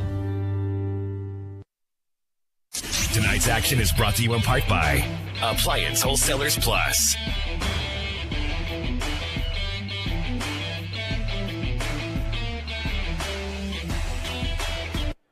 Welcome back to Snow Canyon High School. Timeout's brought to you by Dixie Chiropractic. 8:32 to go in quarter number 3 at 21-14. Snow Canyon lead and a third down and 8 upcoming from the Manti 39-yard line. Shotgun snap to Smith. Flushed out to his left. On the run now. Going to have to pull it down. He's going to dive for it, and I think he got it. Woo. Lowers the head and dives. Or did they say he stepped out just shy? Maybe just shy there, Carrick. I'm not sure if they're quite going to give him the spot, and they're not. 1 yard shy. He stretched forward, and that left foot hit the sideline before he could dive for the first down. But Snow Canyon going to keep the offense on the field after the end around on the quarterback keeper from Smith. 4th down and 1. The ball is at the 32-yard line. Got to get the 31 for the first down. No doubt going to go hard count here. Try to catch this eager defense off sides. Nothing doing on that, but they'll pick up the first down on the ground the old-fashioned way as Reynolds goes straight up the gut for a gain of 3. Bounces off one Templar, runs into another, stretches forward, had the first down and then some, and it's nice. Reynolds isn't doing anything that's 10 yards down the field, 15 yards down the field. He's not breaking off any big-time plays. What he is providing is valuable depth in between the guard and tackle, between the center and guard. He's an excellent back when you need short yardage situations, and every single time he's touched the football, it's gone for at least 3, I believe, tonight, Carrick. Snow Canyon taking some time off the clock here. Shotgun snap to Smith. Out to his right now. Chased down from behind and a sack. And getting to him was Colby Simons. And I don't think Joe Mack understood how close Simons was to him. He was rolling out to the right, but kind of trotting at the same time, waiting for something to open up downfield, trying to direct traffic. And just like that, Simons around his ankles drops Smith. And as soon as the Warriors pick up a first down, Manti starts sending them the other direction. You were as close as the 32. Right now, they're at the 39-yard line for the Warriors. How about the speed of the linebacker, Simons? He's got the size, but he's got the speed as well. He chases Smith down for the sack. So a loss of close to 10 yards. We'll call it 9 yards on the play. Second down and 19 upcoming at the 39-yard line of Manti. If anything, Snow Canyon chewing up a little bit of clock on this drive.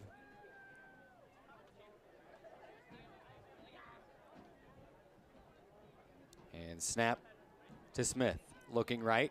He'll go deep to the right side. Westbrook there, but it's broken up. Good defense by the Templars. Lane Cox was there. Ty Pringle was there. And together they made sure that JT Westbrook could not make the catch. Westbrook had a step, but that is the beauty of double coverage. Smith throws into it. They're able to collapse on the ball while one focuses on the receiver. The other focuses on simply getting the ball down to the turf. And that's going to set up this third down and 21, Carrick. The Warriors just got a first down not too long ago. They were on the 32. A lot of work to do. Here's Smith to the near sideline. Had to hurry it. And Westbrook just wasn't able to get open. Pass falls incomplete. It'll be fourth down and 19 they have back on the scoreboard now. Do they punt it away? I was going to say 21 seemed like I was a couple yards off, but has been adjusted to 19. They did not gain yards on that incomplete pass, we promise. Fake punt, maybe? I doubt it. I doubt it. They're going to punt from just across midfield. Manti getting a good jump. Couldn't quite block it, though. The punt is fielded at the 5-yard line. Steps out of one tackle. Steps out of two tackles. Cutting back inside. Bounces off 2 or 3 more jerseys. And he is brought down near the 14, 15-yard line. Carter Mason on the return. And that was an impressive return. That was probably the most work I've seen for a 7-yard return in a long, honestly, hats off to him. He bounces off a tackle, bounces off another. That's what you do. You try to make plays happen, and that's what Alder did defensively for Manti to start this second half, and that's what Mason's trying to get done. He'll have other opportunities from the receiver spot as Manti gets the ball back. First time we've seen this Templars offense out on the field in the second half and whatever potential adjustments they may have in store. Remember, their score came via pick 6, so here's Starkweather back at it. Starkweather across the middle. Catch is made. He hangs on to it. Wow. You want to talk about another candidate for our big hit brought to you by Pro Auto Care. That's it. 2 or 3 Snow Canyon players there to absolutely drop Talapapa, but he hung on to the football. And he'll have the ball across the 35 out near the 37-yard line for a huge gain, but he took the punishment. He's still down. Well, it was one of those hits, too, where the person obviously taking the hit is Talapapa down on the field. Hopefully everything's okay there. And the person giving the hit in Karsten Stewart, provided an absolute pop to the point where he's still kind of shaking his arm off and trying to get comfortable after the like. What an excellent job by Talapapa to hang on to that football, because there's many of us up here in the booth, I'd say all of us, there's no way that we're coming down with that football. He does so, and it's going to progress Manti forward in what is a 21-14 ball game.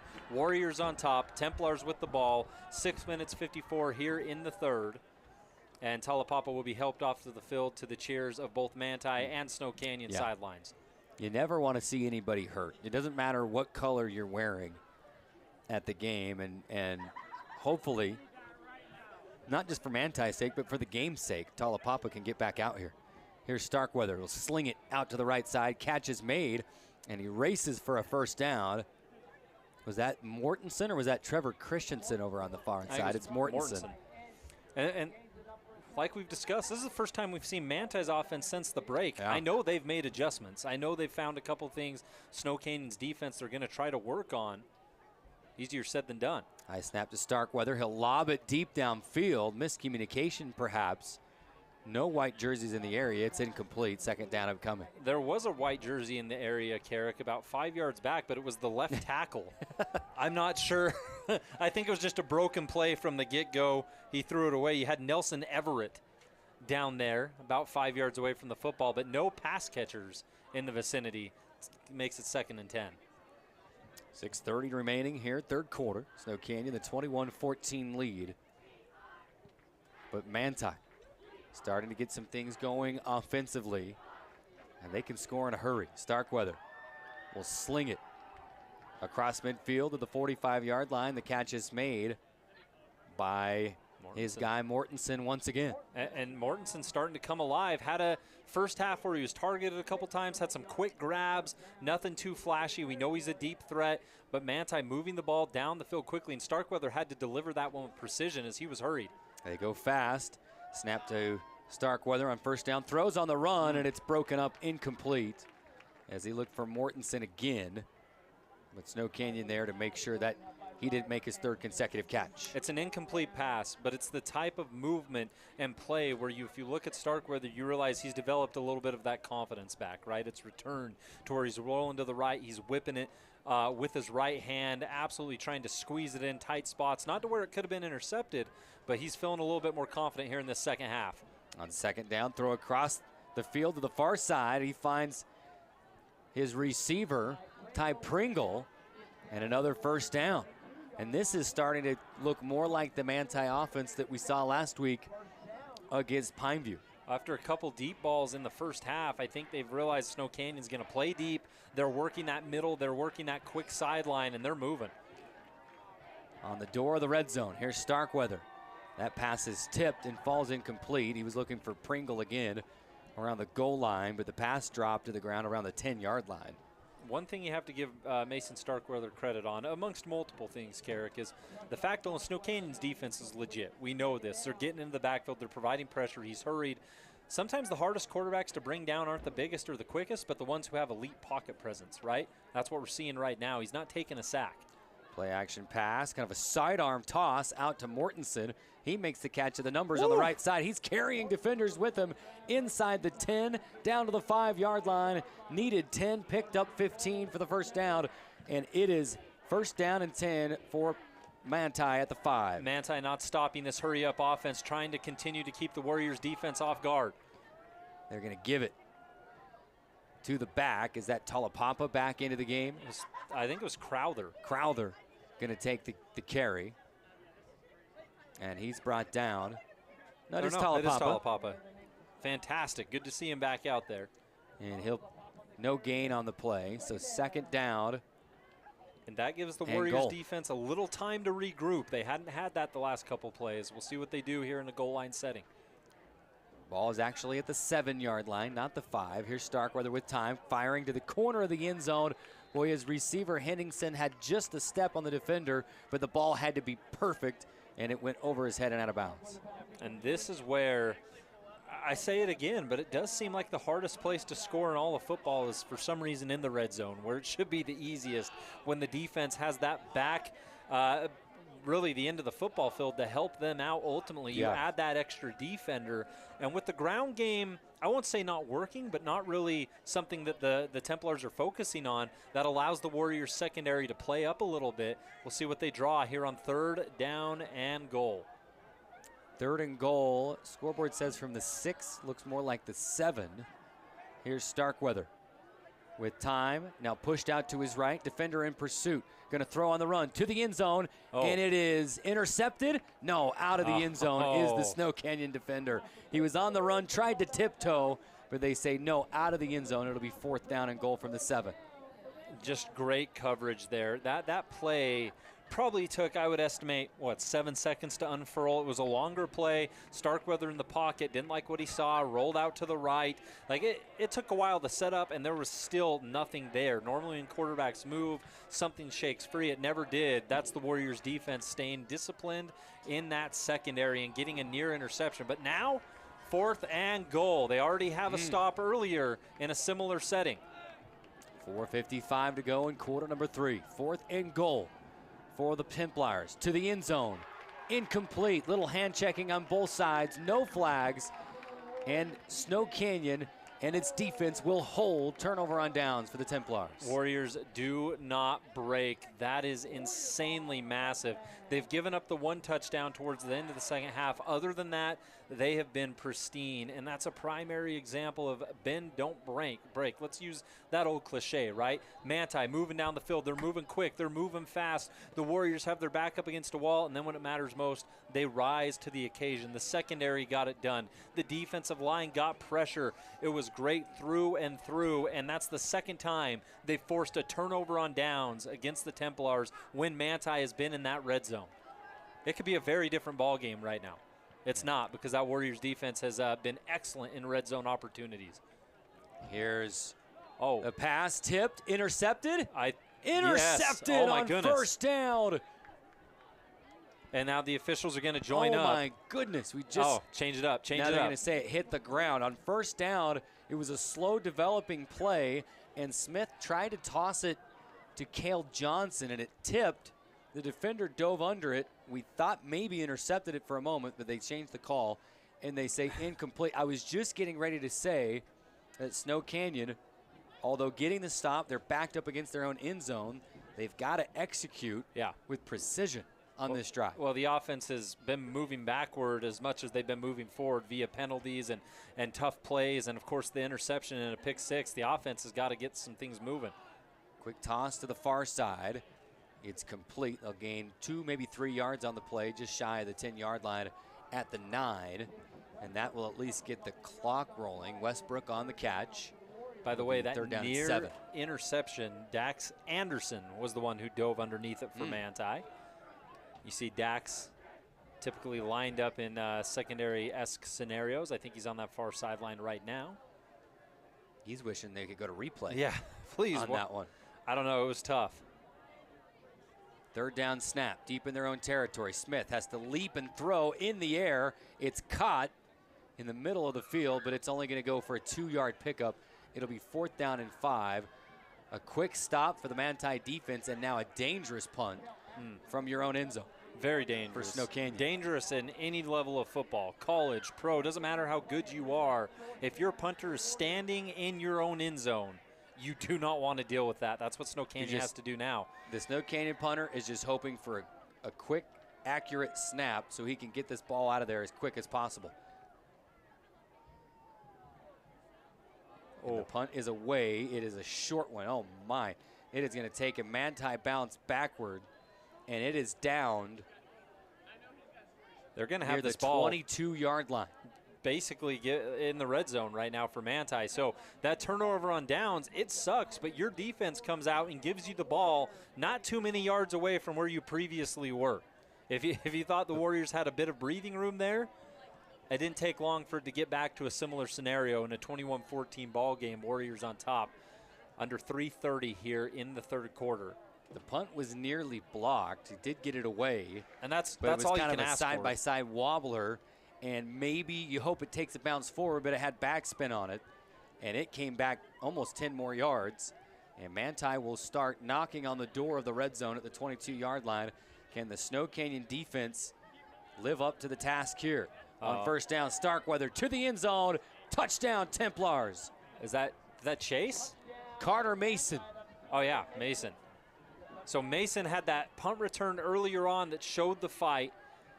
He had a catch in the first quarter, and this time, when all eyes are on Mortensen for the deep ball, it is going to be Mason breaking free into the end zone. And what a throw from Starkweather on the money.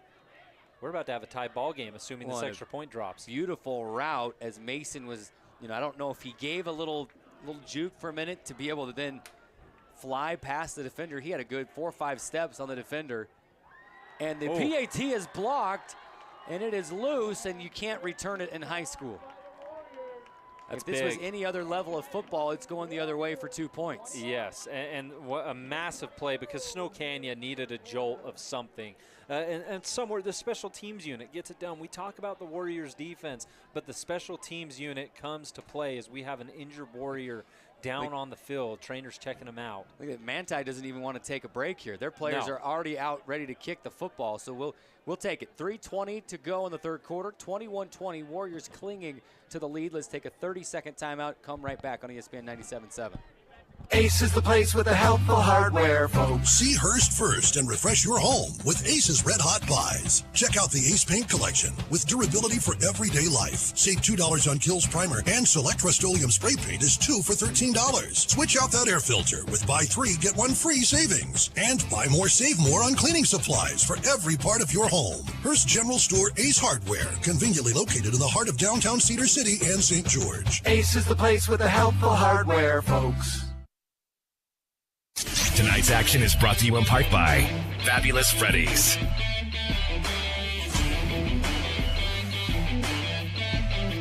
Welcome back to Snow Canyon High School. 3:20 on the clock. Clock and time brought to you by Nets on Fire. For a schedule of camps, leagues, leadership trainings, and more, go to netsonfire.org.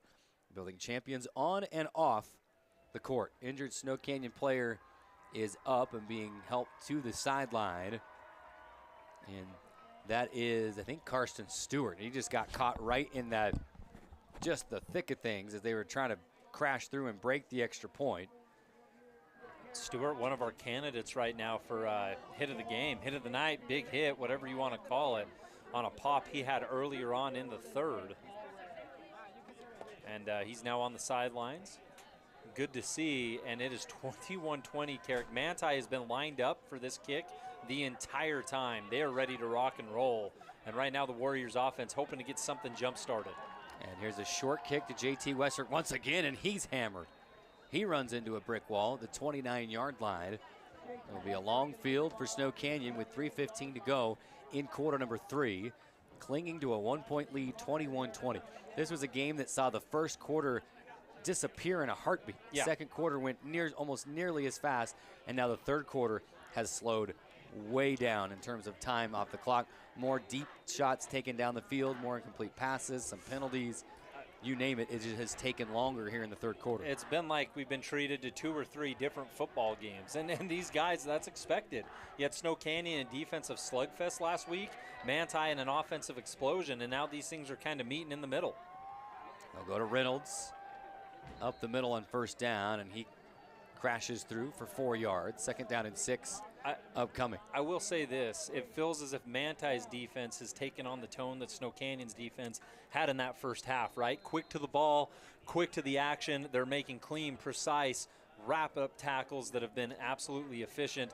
The defense for Manti right now has really jump-started what is a good comeback at this point in time, and the Warriors trying to find a way to shake it. 3 minutes to go, quarter number 3. Smith with pressure, rolling out to his right. Can he find somewhere to get rid of it? He can't. But he does, nope, doesn't quite get back to the line of scrimmage. So another sack for this Manti defense. I saw Simons there once again, called his name a handful of different times. Mac Olson, he was in the vicinity. So just like that, it's another third down. And with only, maybe a minute taken off the clock up to this point in time, Carrick. So the Templars defense really looking to make a stand.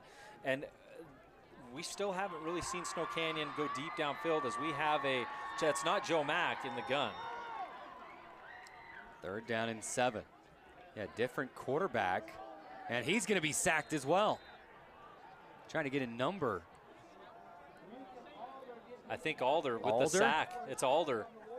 Alder had the pick 6. He has the sack. Yeah. And now fourth down as I think. Who was that at quarterback? That was 19. number 19. Zachary Sant. So they brought Sant out for that third down, and Alder closed so quickly that it didn't matter who you put back there. It could have been Joe Mack. It could have been Sant. It could have been Tom Brady. Chances are they were going down, and the punt's dropped. The snap is dropped. He's able to get it away, and it does take a little bit of a Snow Canyon bounce, and it's downed immediately. Excellent job by the punter to scoop that back up and get it out of there. That was very dangerous off the drop snap. And right now, I know you blocked that extra point, but momentum feels very much in favor of the Manti Templars, who are down 1 point, 21-0. It is now 21-20. Manti has the football, and we still got a minute 35 here in the third, and they will start in Snow Canyon territory. Ball officially sitting at the 47-yard line. Last time they started in Warrior territory, it took just one play to score.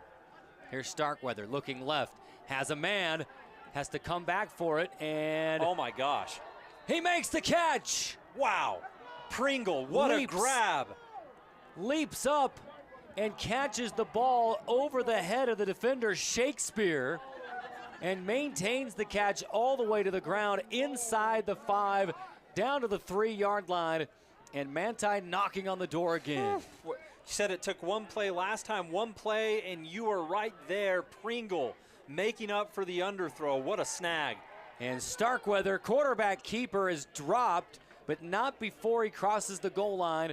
This time it took 2 plays, and Manti has stormed back from 21-0 down to score 26 unanswered points, trying to make it either 27 or 28 if they opt to go for 2 here. I'm not sure if you chase points at this point. I think they're probably going, not. I think they're going to kick it. Kicking. But how about Manti? We talked in the Bucks Ace Hardware pregame show about how fast this offense moves and how quickly they can put points on the board. They've scored 26, almost 27 unanswered, and now a penalty offsides on Snow Canyon. We kind of talked about this, Carrick. Come the second half, it was 21-7. Manti had scored. It was somewhat of an afterthought. We were talking about the Warriors controlling this game and how it was still theirs.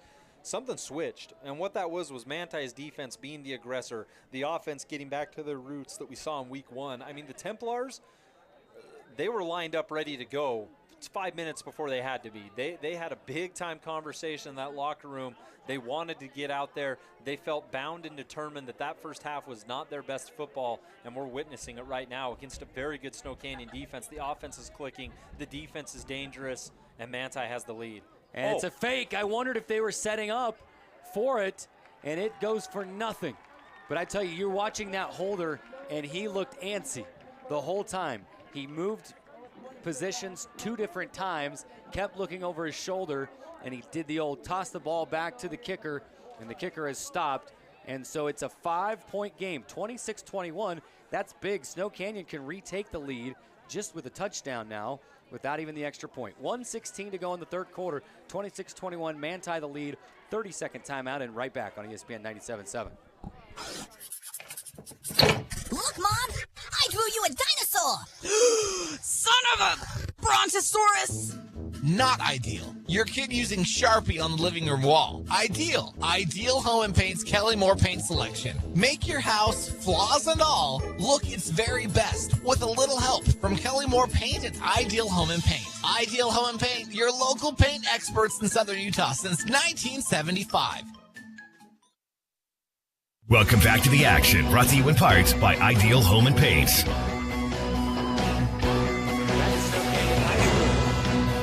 JT Westbrook on the return, and he's across the 35 to the 36-yard line. Boy, Rustin, they're not messing around with these timeouts. No, not at all. They put the ball back in play as quick as you can.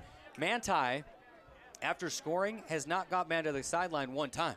They run right down to the line, and they're ready to kick it off immediately. They don't want a timeout. No, they don't want to keep playing. They don't want. I mean, that's given to you. It's not extracurriculars to go to the sideline and huddle up. Manti doesn't care, though. They're here to play football and football only. They are in attack mode through and through, and it wasn't like this in the first half, at least not as intense. You can tell that they are thinking nothing but go, go, go. Here's Smith, quarterback keeper, off tackle, left side, and he's going to get a good gain. Second down and 8 or 2 upcoming after the 8-yard pickup.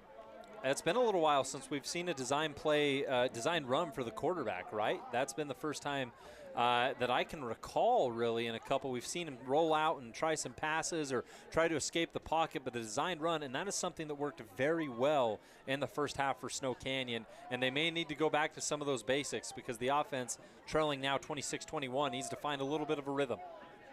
Here we are on second down. Fake the jet sweep, and he'll keep it again. And here's Smith across midfield down to the 48-yard line. The clock will stop momentarily to move the chains. And now you'll see this Snow Canyon offense trailing move with a little bit more urgency. Smith just and now does that. Manti so is well. going to take a timeout with 31 seconds left. How about that little gamesmanship? Burning a timeout to make Snow Canyon run another play in the third quarter. So let's take it. Quick 30-second timeout. Snow Canyon trailing 26-21. Quick timeout. Right back on ESPN 97.7. There's no better time to bring the timeless quality and dependability of GE appliances to your home than right now with your local appliance experts at Appliance Wholesalers Plus. Save on premium finish options that you won't find anywhere else, and features that help you spend less time doing chores and more time doing what matters to you. Now's your chance to save big on select GE appliances. Visit your local appliance experts at Appliance Wholesalers Plus or shop online at ApplianceWholesalerSplus.com. Tonight's action is brought to you in part by Intermountain Sports Medicine. Hey, welcome back to Snow Canyon High School. 31.5 seconds remaining. And it's first down and 10 across the 50 to the 48-yard line. Here's Smith. He'll fake the sweep again and keep it up the middle for a gain of 2. And that should run out the third quarter clock. I don't think Manti will want to burn a second timeout. Most likely just not. to keep this game in the third quarter. That's 3 designed runs right now for your quarterback. I mean, type scenarios where sure he could have given it to the sweep man, he could have given it to the back there, but Smith calling his own number, and this is probably the best the offense has moved here in the second half, now into Manti territory. And that will end the third quarter. 26-21, Manti leading it as we go to quarter number 4. Let's take the full 60-second timeout. Come right back on ESPN 97.7. Ace is the place with the helpful hardware, folks. You could wander around a warehouse store forever and never find a helpful face. Someone welcoming, neighborly, knowledgeable. At Bucks Ace, we exist to help others, and you can see it in our faces. Hi, I'm Patrick. I've always enjoyed meeting new people, and there's no better place than Bucks Ace Hardware to do that. That's why I love my job. Come see me at Bucks, and let us show you why we're the most helpful hardware store in all of Southern Utah. Ace is the place with the helpful hardware, folks. The annual Fill the Bus school supply donation drive is going on now at Findlay Subaru. Take your donations of school supplies, including things like juice boxes, crackers, socks, and underwear, to Findlay Subaru before August 31st and help make a difference for local students. We live in a wonderfully prosperous community, but there's still a significant need for school supplies. Your contributions will fill the bus and fill their hearts. Fill the Bus is brought to you in part by Fabulous Freddy's Car Wash, Handel's Homemade Ice Cream, and your friends at Findlay Subaru. Together, let's drive success for our kids. Welcome back to the game, brought to you in part by Bucks Ace Hardware. Welcome back to Snow Canyon High School. Fresh 12 minutes on the fourth quarter clock. What will transpire over the final 12? On second down and 9, here Smith fakes the handoff and runs right into a Manti defender coming off the edge. Didn't see him and ran right into the brick wall. Max Olson.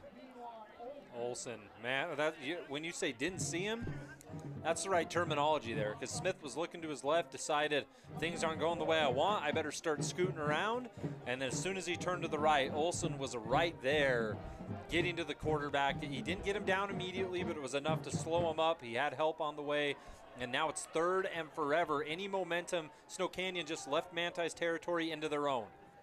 Here's Smith, steps up in the pocket. He's going to pull it down, will run across midfield. He's taken down from behind, down to the 45, 44-yard line of Manti. But the line to gain was the 38, and now decision time here. I think this is probably a situation where you could keep. They're going to punt. They're going to punt. I would maybe go for it here, just based on how the last couple of punts. Just based on your last Madden turned game, right? out. That's what I'd do. I mean, I'd go for it on fourth down every time. Do you? And the snap is fumbled and then punted away, and it's going to go out of bounds at the 25-yard line. So it definitely was in that range of like decision time. Well, because you're only going to have about 10 yards difference between if you had just gone for it versus that punt, and we've seen how quickly Manti moves moves the football. Well, let's think about it, too. You get the ball back previously off the bad punt, and you have Starkweather go deep, and he finds Mason for the score. Then the next drive, it takes 2 plays. A deep ball to Pringle, who makes an amazing grab, and then Starkweather runs it in. Like, they've been scoring quickly when they get the football. And that Joe Mack Smith run, it was 3rd and forever, but he did make it 4th and 7, right? It was somewhat manageable. So it's tough to say, tough to go in any direction. We'll see what the defense is able to dial up. And here's a toss out to the far side. Pass is complete to Trace Justison. And he'll gain 3 yards on the play. Starkweather took a big hit as he released the football. Yeah, and this is the thing that's impressive. It's not as if Starkweather has a clean pocket the whole time. He's having to make these throws in the face of an impressive bull rush. And a shovel pass. Talapapa hits the turf, incomplete. The ball did go forward. Okay, that was dangerously close. There's about 5 Warriors in the area, and every single one of them thought this could be our big break to give it back to the offense and deep into Manti territory. You almost feel like in order for Snow Canyon to get back and retake the lead, you need another Trayvon special. You need a tip drill interception. You need a fumble force. You got to have a turnover, I think, to swing this momentum. Well, and they just need that big-time play. Remember, they led most of the game against Stansbury as well. It wasn't as high scoring as what we're seeing tonight, but it was something that kind of collapsed there in that second half, and they're trying to avoid the same fate here against the Templars as a flag flies. I think we'll be backing up this Manti team, which will only help the Warriors, especially on 3rd down, to pin their ears back and go for it. Got to imagine that in this high-octane, high-speed offense of Manti, it's not always easy to be on that front 5. You'd be pretty twitchy. Because it's... Well, especially because they want to go out of the huddle, out of the timeout, out of the touchdown. And then this time, no, hold on, we're going to wait for the man in motion. We're going to wait. So that will back it behind the original line of scrimmage. It'll be 3rd down and 12 from their own 23. Pocket collapses, pass downfield, tipped, intercepted. Oh. Snow Canyon with it. A team effort. I think it was tipped by, was it Vaughn? And intercepted from the safety, racing from the secondary. That's and Stewart. Snow Canyon will have it in Manti territory. Stewart making the acrobatic grab off the tip. It looked like that ball was going to fall harmlessly to the turf.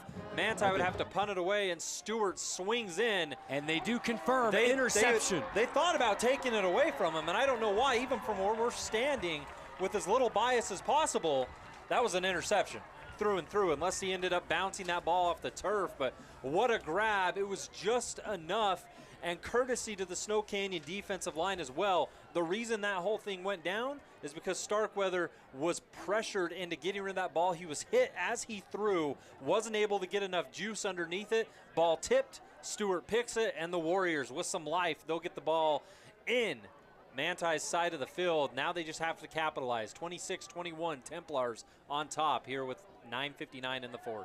Could be a leading candidate for our playmaker play of the game, brought to you by AWP. On 1st down, Reynolds off tackle, right side, will pick up 3 yards, 2nd down and 7. We just mentioned it.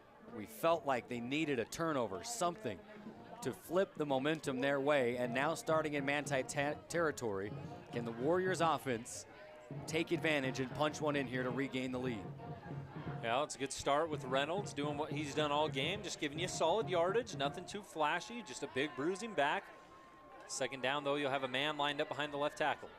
Here's Reynolds, straight up the middle, upended at the 35-yard line. Call it a pickup of 3, and it will be 3rd down and 4.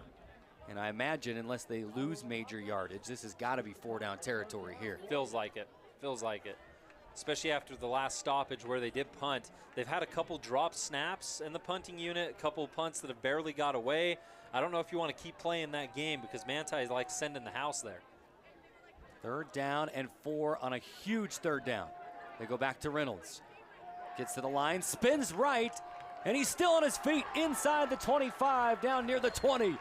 2 different times it looked like Reynolds was stopped, but he said, not today. Spins away and picks up the 1st down. First time, I believe, in which we have seen Reynolds work away from in between that middle of the field, and it's because he spun out to the right and kicked it upfield. Excellent move, excellent spin, and you can tell he's definitely winded there as he comes back to the sideline, putting it all out there, gets the first and then some on a pretty display of running. And we do have a Warrior down. I think we got a cramp. I think so too. Going on out there. I was a little nervous because he was not moving. Yeah. At all. And then finally reached down and said, no, someone stretched me out. I've got a cramp here. It's not as hot as last week, but still, probably fairly warm out there and early in the season, susceptible to those cramps. 8:46 to go in the fourth quarter. Manti leading 26-21, but Snow Canyon will have a fresh set of downs down to the Templars' 22-yard line. And this is the good part here, Carrick. This is what you show up for. It was 21-0. Make it 21-7 before half. Manti scores, and then the Templars go on a tenacious third quarter run. They've been good here in the fourth, but Snow Canyon with finally a little bit of life offensively. They're moving the football. Reynolds is giving them life. What can they do with a fresh set of downs, only 1 yard away from the red zone? And that's offensive lineman Terry Hamilton. He's up and walking on his own, so that's good to see. But that means there's one starter down. Yeah, got to miss him for on at least the a play. offensive line. So do we see Manti plunge through the line here? I would say we'll find out. Based by hands down, I don't know. They'll probably send 4 here. Here's Smith going for the goal line, and it's broken up, incomplete. He was looking for Westbrook on the far side, and it's broken up by Carter Mason. Yeah, that was a solid breakup. Jumped with the receiver, timed it well, nearly had a chance at interception. I actually think that was Pringle, Carrick. Pringle who kind of busted that one through. I like the shot at the end zone, though, for Snow Canyon. When they're least expecting it, kind of a one-on-one coverage scenario where if that throw's there, you end up with a score, no safety help over the top. We'll see if they dial that up a little bit later as we now approach 2nd down and 10. Maybe like to see that throw a couple yards further into the end zone. Westbrook had to come back to the goal line to try to even have a shot. Here's Smith, quarterback keeper, fake the jet sweep. And he'll gain 5 yards up the middle, inside the 20 down to, call it the 17-yard line. And it'll be 3rd down and 6. We'll call it 6. What do you do if you're Snow Canyon? Because you're probably playing 4 downs here, and we talked about it. They have a capable kicker in all red if you want, but in this type of game, I don't know if you want to make it 26-24. Yeah, no, you're thinking end zone and end zone only. You've got to get to the end zone. You've got 2 downs to pick up 6 yards here, and they may only need 1. Is that Esplin on the carry? Either Esplin or Reynolds, and it was Cale Esplin. Off tackle right side, and he drags a couple people with him and picks up the first down. A monumental Fabulous Freddy's first down on the 3rd down run. Now you can take a sigh, breath of fresh air right here, sigh of relief, kind of open things back up in your playbook. You're not worried about the first down, you're worried about the touchdown. Ball at the 12-yard line. Snow Canyon will still have a first down available. There's a read option. Smith's going to keep it.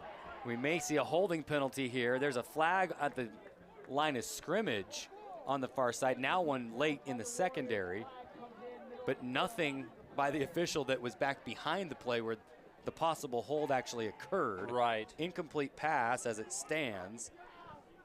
We'll see if it's a holding penalty and, redo first down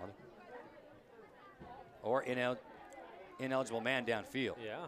I thought it looked like there was a hold occurring near Smith, but either way, it's kind of pick your poison at this point. That's tough to see too. Remember, Snow Canyon's best drive in the 3rd, they got down to Manti's 32, and then penalty after penalty backed them way up. You don't want to see that or get yourself in a position to where, you're moving backwards. That's common sense, but now they have to overcome that extra 5. Guess 5 yards is better than 10 on the ineligible man downfield. Here's a handoff around the right edge, and they'll get back to the original line of scrimmage. It'll be 2nd down and 10. That Esplin again. Yes, it was.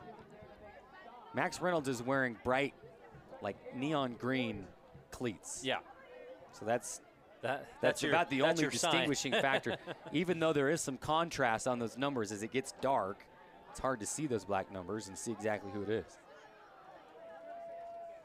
And here's an end around on the right side, a jet sweep. And that went to, was that Ryder Ince?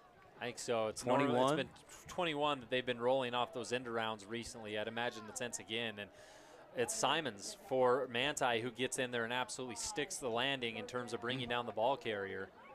And Snow Canyon still with that first down available. So it's going to be 3rd down and 5. Ball looks like it's at either the 11 or the 12-yard line. Got to have, what is that, the 2-yard line, 3-yard line for the first down. Max Reynolds is back into the ball game, and he'll be in the backfield with Smith. Try to do anything tricky here, Carrick, especially with another down under your belt, or is this simple? Do you go back to a Joe Max special where you try to fake it to Reynolds and have him kick around? You've got trips to the near side here on the left side, and JT Westbrook is one-on-one lined up on the right side. Do they try to find him again?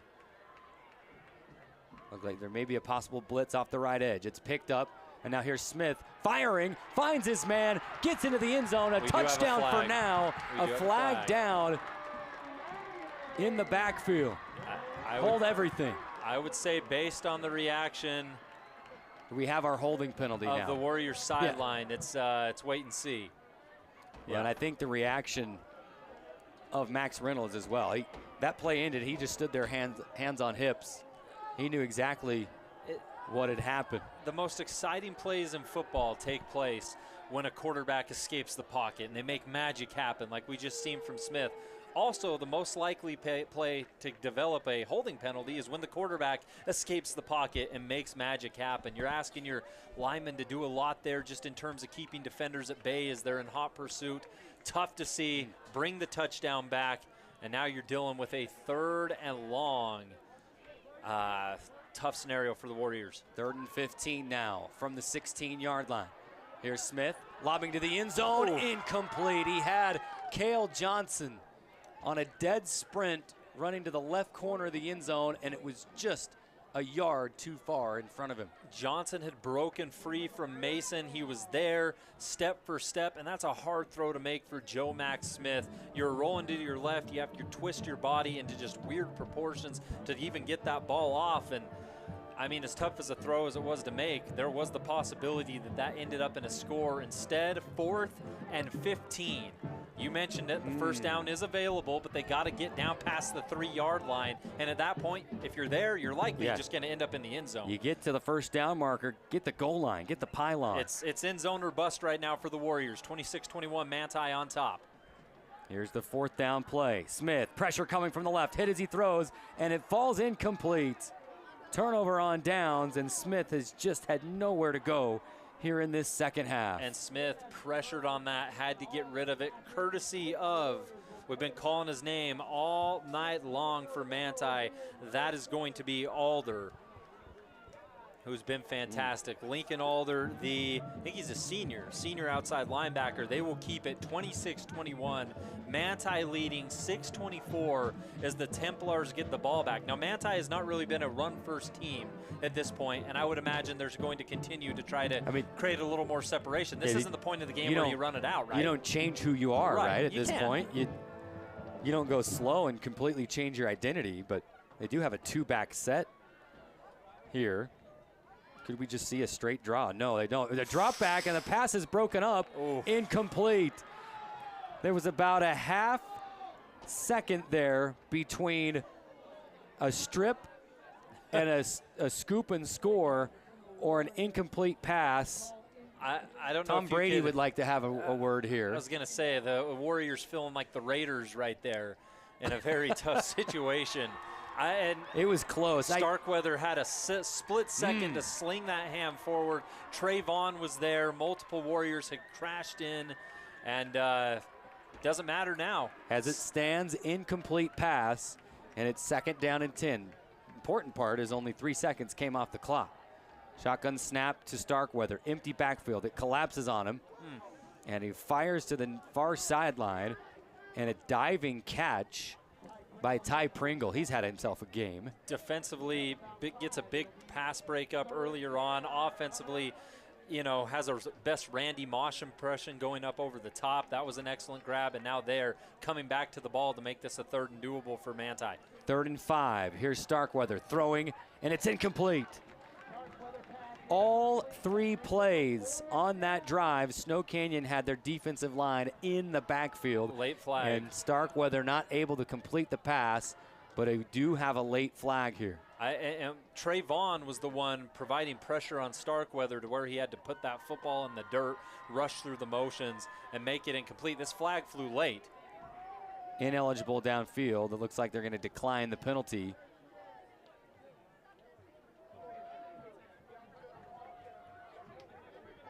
I like how they're starting to announce the penalties in high school now. Oh, that's sometimes the the wireless mics don't work. Sometimes you don't hear it, but it's good. Get everybody on that same page. Let the referee make the call and let everyone know what happened. Big time stop for the Snow Canyon defense. Still have 5:52 to go to try to win this thing. And here's a punt and a fair catch called and dropped, and he can't get to it. Ball is loose, still loose, and Manti has it. Yeah. It touched 2 or 3 different Warriors, and they couldn't get it. And Manti scoops it up in Snow Canyon territory at the 37-yard line. The senior Dakota Haxby lands on the football for the Templars. They get it back offensively, and that play just seemed to unfurl in slow motion, Carrick. The ball off the fingertips. The special teams right now is a unique spot for Snow Canyon.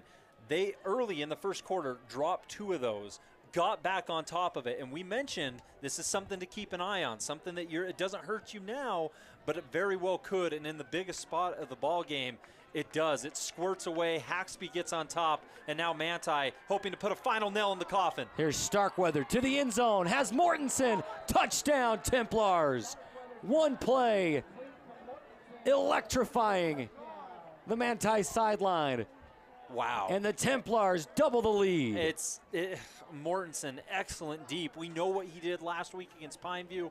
They had a deep ball earlier to Mason. This time, Mortensen, it looked like it was double coverage, and it didn't matter. He had the speed. He had the jets. He had the afterburners. Use whatever you want. It doesn't matter. He simply just outran the secondary. He's into the end zone. And I think Manti has a rule. If we force a turnover, we score within 2 plays or less. No ifs, ands, and buts. Amazing. And the Snow Canyon defense, the amazing part is that they had to know that that play was coming. And yet Mortensen was still able to create space. And now with an 11-point lead, which you don't see too often in football, Manti going to go for 2 to try to make it a 13-point lead. Well, they had that double coverage, too. Like, they were trying. And Starkweather to the end zone, incomplete on the 2-point try. 5:35 to go in the 4th quarter. Not impossible, maybe improbable. Can Snow Canyon come back trailing 32-21? 30-second timeout and right back on ESPN 97.7. Basketball athletes, now's the time to start your preseason speed, power, and vertical jump training program at Intermountain Sports Performance and Nets on Fire. Our all-new velocity-based training program will get you results faster than ever before. Call us at 435-251-2299 to schedule a free training trial and get started today. Tonight's action is brought to you in part by Appliance Wholesalers Plus.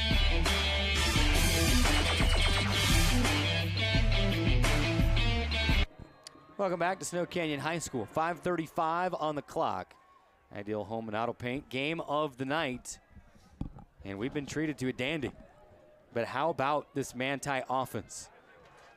Over the last quarter and a half of football, they've scored 32 points. Snow Canyon, 0 points over that time. And here's the kickoff return by JT Westbrook. He's dancing around, but there's a flag on the far sideline. That is probably going to bring this one back a little bit. Snow Canyon, the defense has struggled to keep up with Manti in the second half, but there's also been some costly penalties on the offensive side and the special team side of the football that has moved this team backwards. Well, let's go back through it here in the second half. Snow Canyon in the 3rd quarter advanced to Manti's 32. ended up getting booted back to right around the 40, right? And they weren't able to do anything after that, just barely down in the red zone. They were as far up as the 8. Were they at the 8 there, Carrick? Yes. Ended up having to play 3rd and long and 4th and long back close to around the 20. So penalties have played a massive role in this ball game. We're talking about multiple aspects here of things that influence the course of this game, and that is one of the largest, at least in terms of offensive production here in the second half. Snow Canyon once led 21-0, now trailing 32-21. Here's Smith, has to just get rid of this one, and it's incomplete. 2nd down and 10, live to fight another play. Again, 5:19 to go, so certainly not impossible at this point. It's only an 11-point lead. Right. You win the game with 2 touchdowns without even extra points. That being at said, this point, but this you've drive is gotta, a must. You have to score, and you have to score fast. Yeah. On this drive. So what do they have in the playbook here to catch Manti off guard? Because they're just going to sit back and prevent now at this point. Here's Smith, lobs it out of the backfield to Reynolds, makes the catch, is hit. It bounces off one defender and then is brought down by 2 others. And call it a 1-yard pickup after all of that. 3rd down and 9 upcoming. Joe Max Smith had to escape that pocket collapsing around him because Alder literally took a lineman and tossed him to the turf. I mean, this Manti defense fired up right now. Snow Canyon needs to start getting downfield like they want to do, but their game is, punching it up the middle, quick little outs, quick little slants. That's what they've scored off of. We haven't seen them go deep yet. Here's Smith, hit as he throws, ball is on the turf, and this time, they ruled out a fumble. Snow Canyon picked it up, or are they going to say incomplete pass? No, they're not. They're going to say that time the ball did not come forward. Snow Canyon fans would like to have a word here because they had a possible scoop and score on the other end taken away that would have turned this game on its head. This time, it's ruled a fumble. Snow Canyon has to go for it. 4th down and 20 here. Smith out of the backfield. Complete to Reynolds, and he's going to get out near the 1st down. He got it. They're alive, still breathing. Big How time about play by that Reynolds. On 4th and almost 18. Well, that's for it being a 4th down and crucial part of the ball game. Snow Canyon wasted no time getting that play after the fumble. They knew what they wanted to run. They knew the man they wanted to find, and Reynolds powers forward for the 1st down. 3:51 to go. Here's Smith running for his life. Gets a huge block. He'll lob it downfield, and it is incomplete. Intended receiver was Cale Johnson, and it's knocked to the ground and incomplete. Did you see the block, Rustin? Yeah, I've been the watching. Offensive lineman coming back, and he just obliterated. I've been watching Alder all night. I mean, he doesn't give you a choice, and that time he was the one causing chaos, and as he chased Joe Mack down, Snow Canyon had a lineman come up to help on him and ended up delivering a big hit, one of our candidates. And I think it was Lincoln Alder that took the hit. He's checking out of the ball game right now. Yeah, it was a big hit, and he's been so disruptive that you hate to see someone go to the sideline. Snow Canyon hoping they have a little bit more free time in this scenario because he's in the backfield almost every play.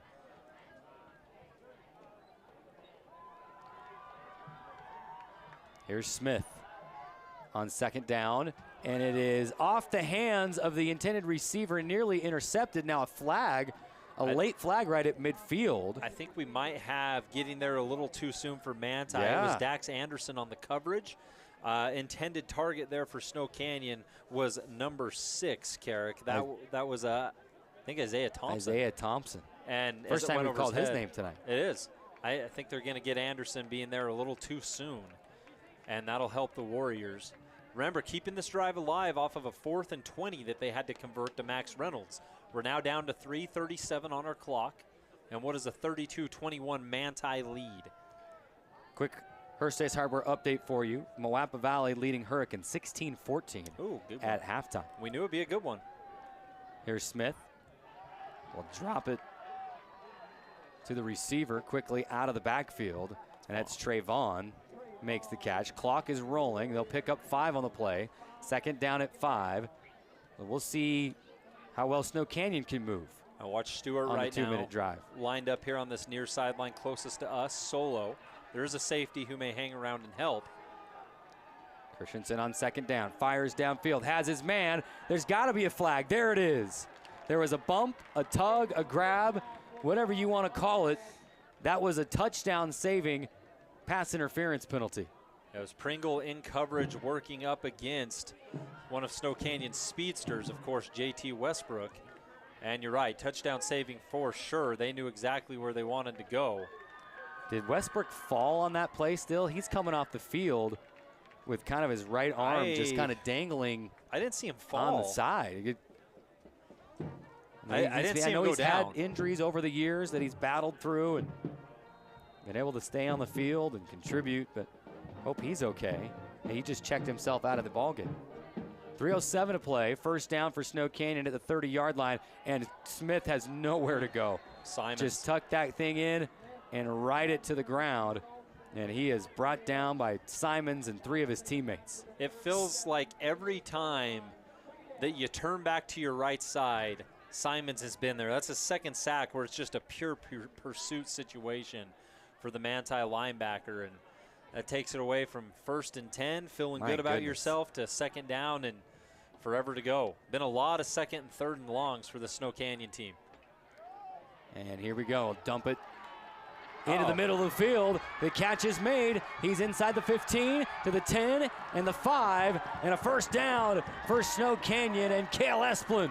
Beautifully designed screenplay for Esplin. He takes it on the near sideline. He goes midfield. He ends up cutting back to the left. You just see that pure speed. Not often has Snow Canyon had a chance to execute with open field. That time they did. Esplin makes the most of it, and it's 1st and goal for the Warriors. They need it. Ball at the 7-yard line. Here's Smith to the end zone. Touchdown, Snow Canyon. Yep. And is that Thompson on the catch? It is. Thompson.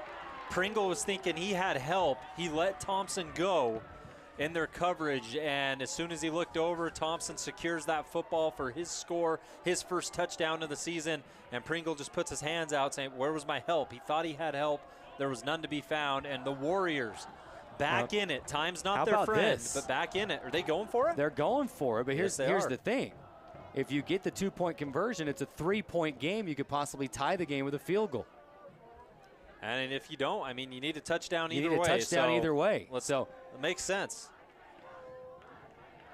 Interesting choice by Manti to go for 2, leading by 11, to try to push it out to 13. Instead of just taking the point. Here's Smith to the end zone, caught, bobbled, Yes, got sir. it. 2-point try is good. Nice little out route there for Snow Canyon. They end up picking it up, trying to get a number for you. I tell you, I think it was Trayvon. And Vaughn had a touchdown in the first quarter to get Snow Canyon on the board. And now the 2-point conversion makes it 32-29, 2 minutes, 15 seconds, and now the game rests solely on the shoulders of the defense at this point in time. Tell you what, let's keep it right here. We don't want to miss any of the action. Well, I'm curious. 2:15 to go, 3-point game. Snow Canyon had, I think, 2 timeouts left. Yeah, that sounds right. You had Manti take theirs in the 3rd quarter. I don't think they've burned any since then themselves. So, and I don't think Snow Canyon's exceeded what Manti's done. So, it's a fun scenario right now for the Warriors, because what do the Templars do? I'm not saying they can't run the football, but they typically don't tend to run the football. They typically go fast. I don't know if clock management scenario is them doing short stuff. If they do what they've done this whole game, you ride the horse that got you into town. Like, I want to see what Manti draws up here, because they could put it away with a first down. Here's Allred set to kick. Manti has everybody up, almost expecting an onside kick. Or if I'm Snow Canyon, I'm kicking the ball that gap on the far side, because the return man is standing at about the 15-yard line. It is. They're going to go for an onside. It's touched. The ball is loose and recovered by Manti. Oh, man. Oh, that was about as good as a bounce as you could expect. And Snow Canyon could not get on it, and now you've left a super short field for Manti with 2:15 to go. You're just that bouncing off a foot away from that going to Snow Canyon. Carter Mason saw it go off his right toe. It propelled it forward past the Warriors' pursuing line, and he's allowed to sneak through and dive on top of that. Good pursuit. Good try from Snow Canyon, about as well executed as you could ask for. The probability of getting an onside kick to go your way is slim already. They gave themselves a shot. Mason just made the play after seeing it go off his foot. And look, no running back at all. So that'll tell you what you need to know. Here's Starkweather, pursued by Vaughn. He'll throw it out of bounds on the far side. Looked like there could have been a holding penalty, but they'll take the incompletion. Tell you what, that onside kick is a matter of inches away. It hit, was it Mason's front of his foot? If it goes 2 or 3 inches to the right or to the left and hits the side of the foot and squirts either way, Snow Canyon has the football. Exactly. But it just hit the front of his foot and bounced just forward. Appreciate the try and appreciate Manti being heads up enough to know they're going to do this. I can't believe they're throwing. Now, bad snap. Ball's on the turf, and they're going to pick it back up, and it's an offensive lineman with it. And he stopped at the 45-yard line, and the clock's going to roll here. I still cannot believe Starkweather is shaken up on the play. He's going to come to the sideline. I think he's okay. We're trying to get a play call here. Snow Canyon going to take a timeout. We'll keep it right here with 1:55 to go, and it's going to be 3rd down and 11. How in the world is Manti not running the football in this situation to try to burn some clock? You're doing what got you the lead, and what you're trying to keep the lead. I get that, but you're right. Timeouts right now, none of that's necessarily a factor because it's 3rd and behind the line of scrimmage, 3rd and 11, 3rd and 12 right now. And that makes all the difference in the world for the Warriors and what they're able to try to dial up. And a lot of credit to Russell Squire there, the junior offensive lineman, for picking that ball up and even getting back to the line of scrimmage. That was pure hustle. That was his time to shine right there. How many times have we seen that tonight for both teams? For Snow Canyon and Manti, a play that should be a turnover that ends up not being one. We've seen our fair share of turnovers, the Trayvon interception, the bobbled punt that ended up going back to Manti. Like, we've seen the turnovers, but there's been about 5 other plays where it's like that could have easily gone the other direction. Snow Canyon's going to go into this game, win or lose, and say, man, we had 5 or 6 good chances for turnovers. Here's Starkweather. We'll swing it to the outside. The catch is made by Henningston. Helmet's off. And they helmet's blow off. It dead. So they got to blow it dead, and it'll go for no gain. It'll be 4th down and 11, and Snow Canyon going to take their last timeout. At least we think it is. Yeah, they just said their 3rd and final timeout with 1:46 to go here. What do you do if you're Manti? Well, you're in Snow Canyon territory. You can punt it away for sure, but do you try to ice the game? I mean, you've got a potent passing game. Yeah. Snow Canyon has no timeouts. Obviously, most likely going to punt the ball away here. Timeouts brought to you by Dixie Chiropractic, but there's always just the based chance. on where they're at, there's certainly more to talk about than just, hey, we're going to send the punter out onto the field. Well, let's just have some fun for a second, too. They're going to punt, no doubt about it, but you have a deep ball to Mortensen, you have a deep ball to Mason. I mean, what's the difference if you air one up and it ends up being intercepted? That's a punt as well. You just have to have faith that your offensive lineman and the like can get to whoever intercepts that pass if it goes down. I don't know if they'll play that game. I don't think they will. They're going to line up for a punt. They got their punter. That's Big Kellen Lund. And he's punted the ball well tonight. He has. He's put it in a good position every time. And right now for Snow Canyon, remember, they've had some issues fielding these things. And if you're Snow Canyon, you may want to just let this fall to the turf. And now it is going to be fielded off the bounce at about the 12-yard line. So Snow Canyon has at least what it wanted, a chance. With 1:40 to go, no timeouts, but you got to go nearly the full length of the field from the 12-yard line of the Warriors. Well, let's look at it this way, Carrick. The offense right now is still a question mark for the Warriors. You put up 21 in the first half. Excellent. After having a 9-point game the week before. The whole 3rd quarter, you don't score. You don't get your first score till under 5 minutes in the 4th. Does that mean the momentum shifted and the offense have found something? Or is that just basic football and algorithms and eventually you get a score at some point? Like, what do the Warriors dial up here? Joe Mack was humming a little bit there, but you had the luxury of the run game that you may not have with 1:40 left now. On first down, pressure comes, and it is tipped, and oh my goodness, incomplete. Was it Reynolds? No, it was Esplin. That it was a screen pass, and the ball was tipped, and one of those linebackers in the area just demolished Cale Esplin. Not too different than what they did with that play that got him in the red zone. It was a screen to Esplin, who ended up busting a 35-yard catch-and-go type scenario, but that time Manti sniffed it out. Second down and 10, 1:37 on the clock. The clock is stopped. Here's Smith to the outside. Catch is made, but he's inbounds, and it goes for no gain. It's third down and 10, and now you got to hustle here. The clock's going to roll, although it is stopped momentarily. We got a flag in the backfield. Where there was nothing happening in that particular part, unless maybe a defensive holding in the backfield, or the only flag I see is in the secondary. But it looks like Snow Canyon is going backwards. Ineligible. Yep.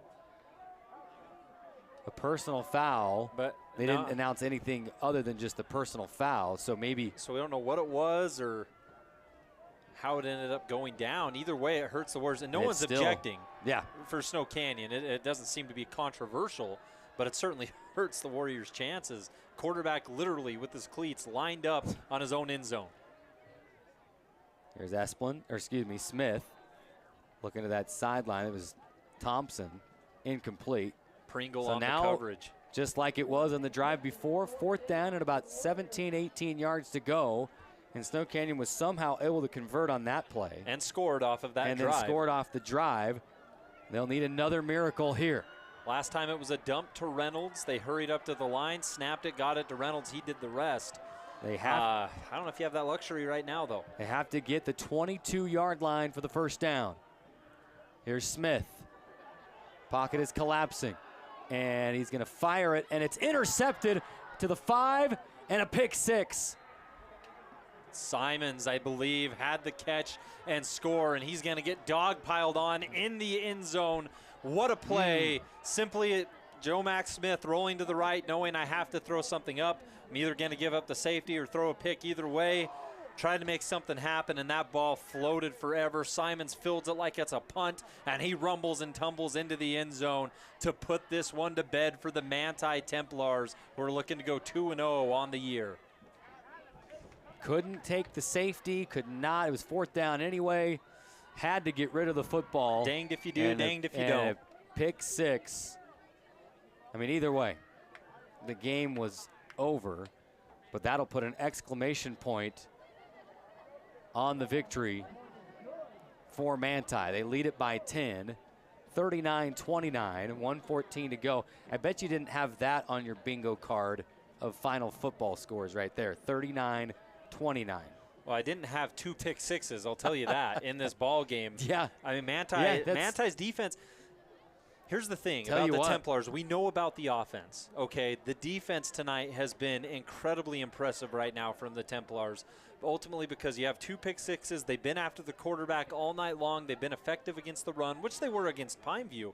But, I mean, we saw the Panthers able to move the football down the field a little bit through the air, and Joe Max Smith has a couple touchdown tosses tonight. You had that nice slant that Kel Johnson ended up taking in. You had that pass to Westbrook. It's not as if the passing game hasn't been there, but Manti's defense has been impressive. And in the second half, they have been dynamic through and through. You got to give them a lot of credit. Snow Canyon's defense, vaunted, talked about. We knew coming into Region 9 play that they'd be one of the better defensive teams out here. I mean, Manti's defense deserves a ton of credit themselves. And this is a quick, low squibber that's going to get into that second level. Returnable, and tripped up is the return man right at the 35-yard line. That was number 15 on the return. Alex Urias. And he had some room over there. He got his feet tangled up on the return. And the only thing that could make this game more crazy or wacky than it's kind of been is if Snow Canyon would have returned that kick for a touchdown and then recovered an onside kick, right? An onside kick. I mean, you're comfortable with Allred and his ability to give you an onside kick, so that certainly would have been prime situational football right there for the Warriors. Doesn't happen. You got a minute 10 to sling something downfield, try to get into the end zone quick. You got to go the old-fashioned, just everybody go deep at this point, right? This is your 4 verts. And whistles right in the first down snap. Well, now it's got to be your 5 verts. And it's hard to believe that at one point Snow Canyon led this game 21-0. And it just seemed like at that point there was no life on the Manti sideline. Even when Manti scored before half, you're like, okay, they're in the end zone. You know, Snow Canyon's still controlling this game. The second half was a different football game through and through, and all credit to the Templars there. 100%. On first down, Smith chased out of the backfield. Now will lob it, and the catch can't quite be made by Reynolds as he slipped to the turf. Boy, Snow Canyon has had Smith on the run the entirety of this second half. Simons, not so much in the first half. Olsen, just so many guys who are capable of getting to the quarterback. You kind of wonder if, obviously there was some adjustments made at halftime, but they just decided to bring everybody every play. Here's Stewart on a catch, and he's brought down across the 35 to the 37-yard line. Well, this is what the Templars defense is doing to you. You've had 2 pass completions the past 2 plays, and it's 3rd down and 9. Like, that's how hard it is to move the ball against the Templars right now. There's Smith, and he throws an interception middle of the field. This might He's go. at the 30, 25, 20, and a shoestring tackle. Was that Smith that went and got him after the interception? I think it was Vaughn. It was Vaughn. You're right, Trey Vaughn. Yeah, Vaughn, who had an interception in the game himself. He was going straight for the end zone and a shoestring tackle. Yep. And that should, I would expect, bring the Templars out into victory formation. Just kneel this thing out. Snow Canyon out of timeouts. So 39-29 looks to be the final score. Manti over Snow Canyon. The Warriors slip into 0-2. The Templars 2-0 against 2 4A opponents in impressive fashion right now for the squad, who was runner-up in the 3A state championship game last year, which, by the way, Richfield looks like they're about to go 2-0 against 4A opponents. So 3A in very, very capable hands down a classification. And that's just by the numbers. Play-wise, looking pretty dang good. That is what you call the definition of a comeback. I know the saying is don't call it a comeback, but down 21-0. Manti able to outscore the Warriors 39-8 the rest of the way to win it 39-29. That'll do it for the ball game. We got to have our post-game show brought to you by Bucks Ace Hardware. Before we do so, we want to bid farewell to our video stream audience on the Community Education Channel YouTube page. Also look for that game to be posted on the ESPN 97.7 YouTube page later over the weekend. But thanks so much for tuning in. On the video side, we'll end that broadcast. On the radio side, let's take a quick 2-minute timeout. We'll come back with the Bucks Ace Hardware post-game show. Snow Canyon falling 39-29. Back after this break on ESPN 97.7. What's up, Southern Utah? This is Casey Winters from Nets on Fire, where it is always basketball season. The new school year is here, which means basketball season is only a few months away.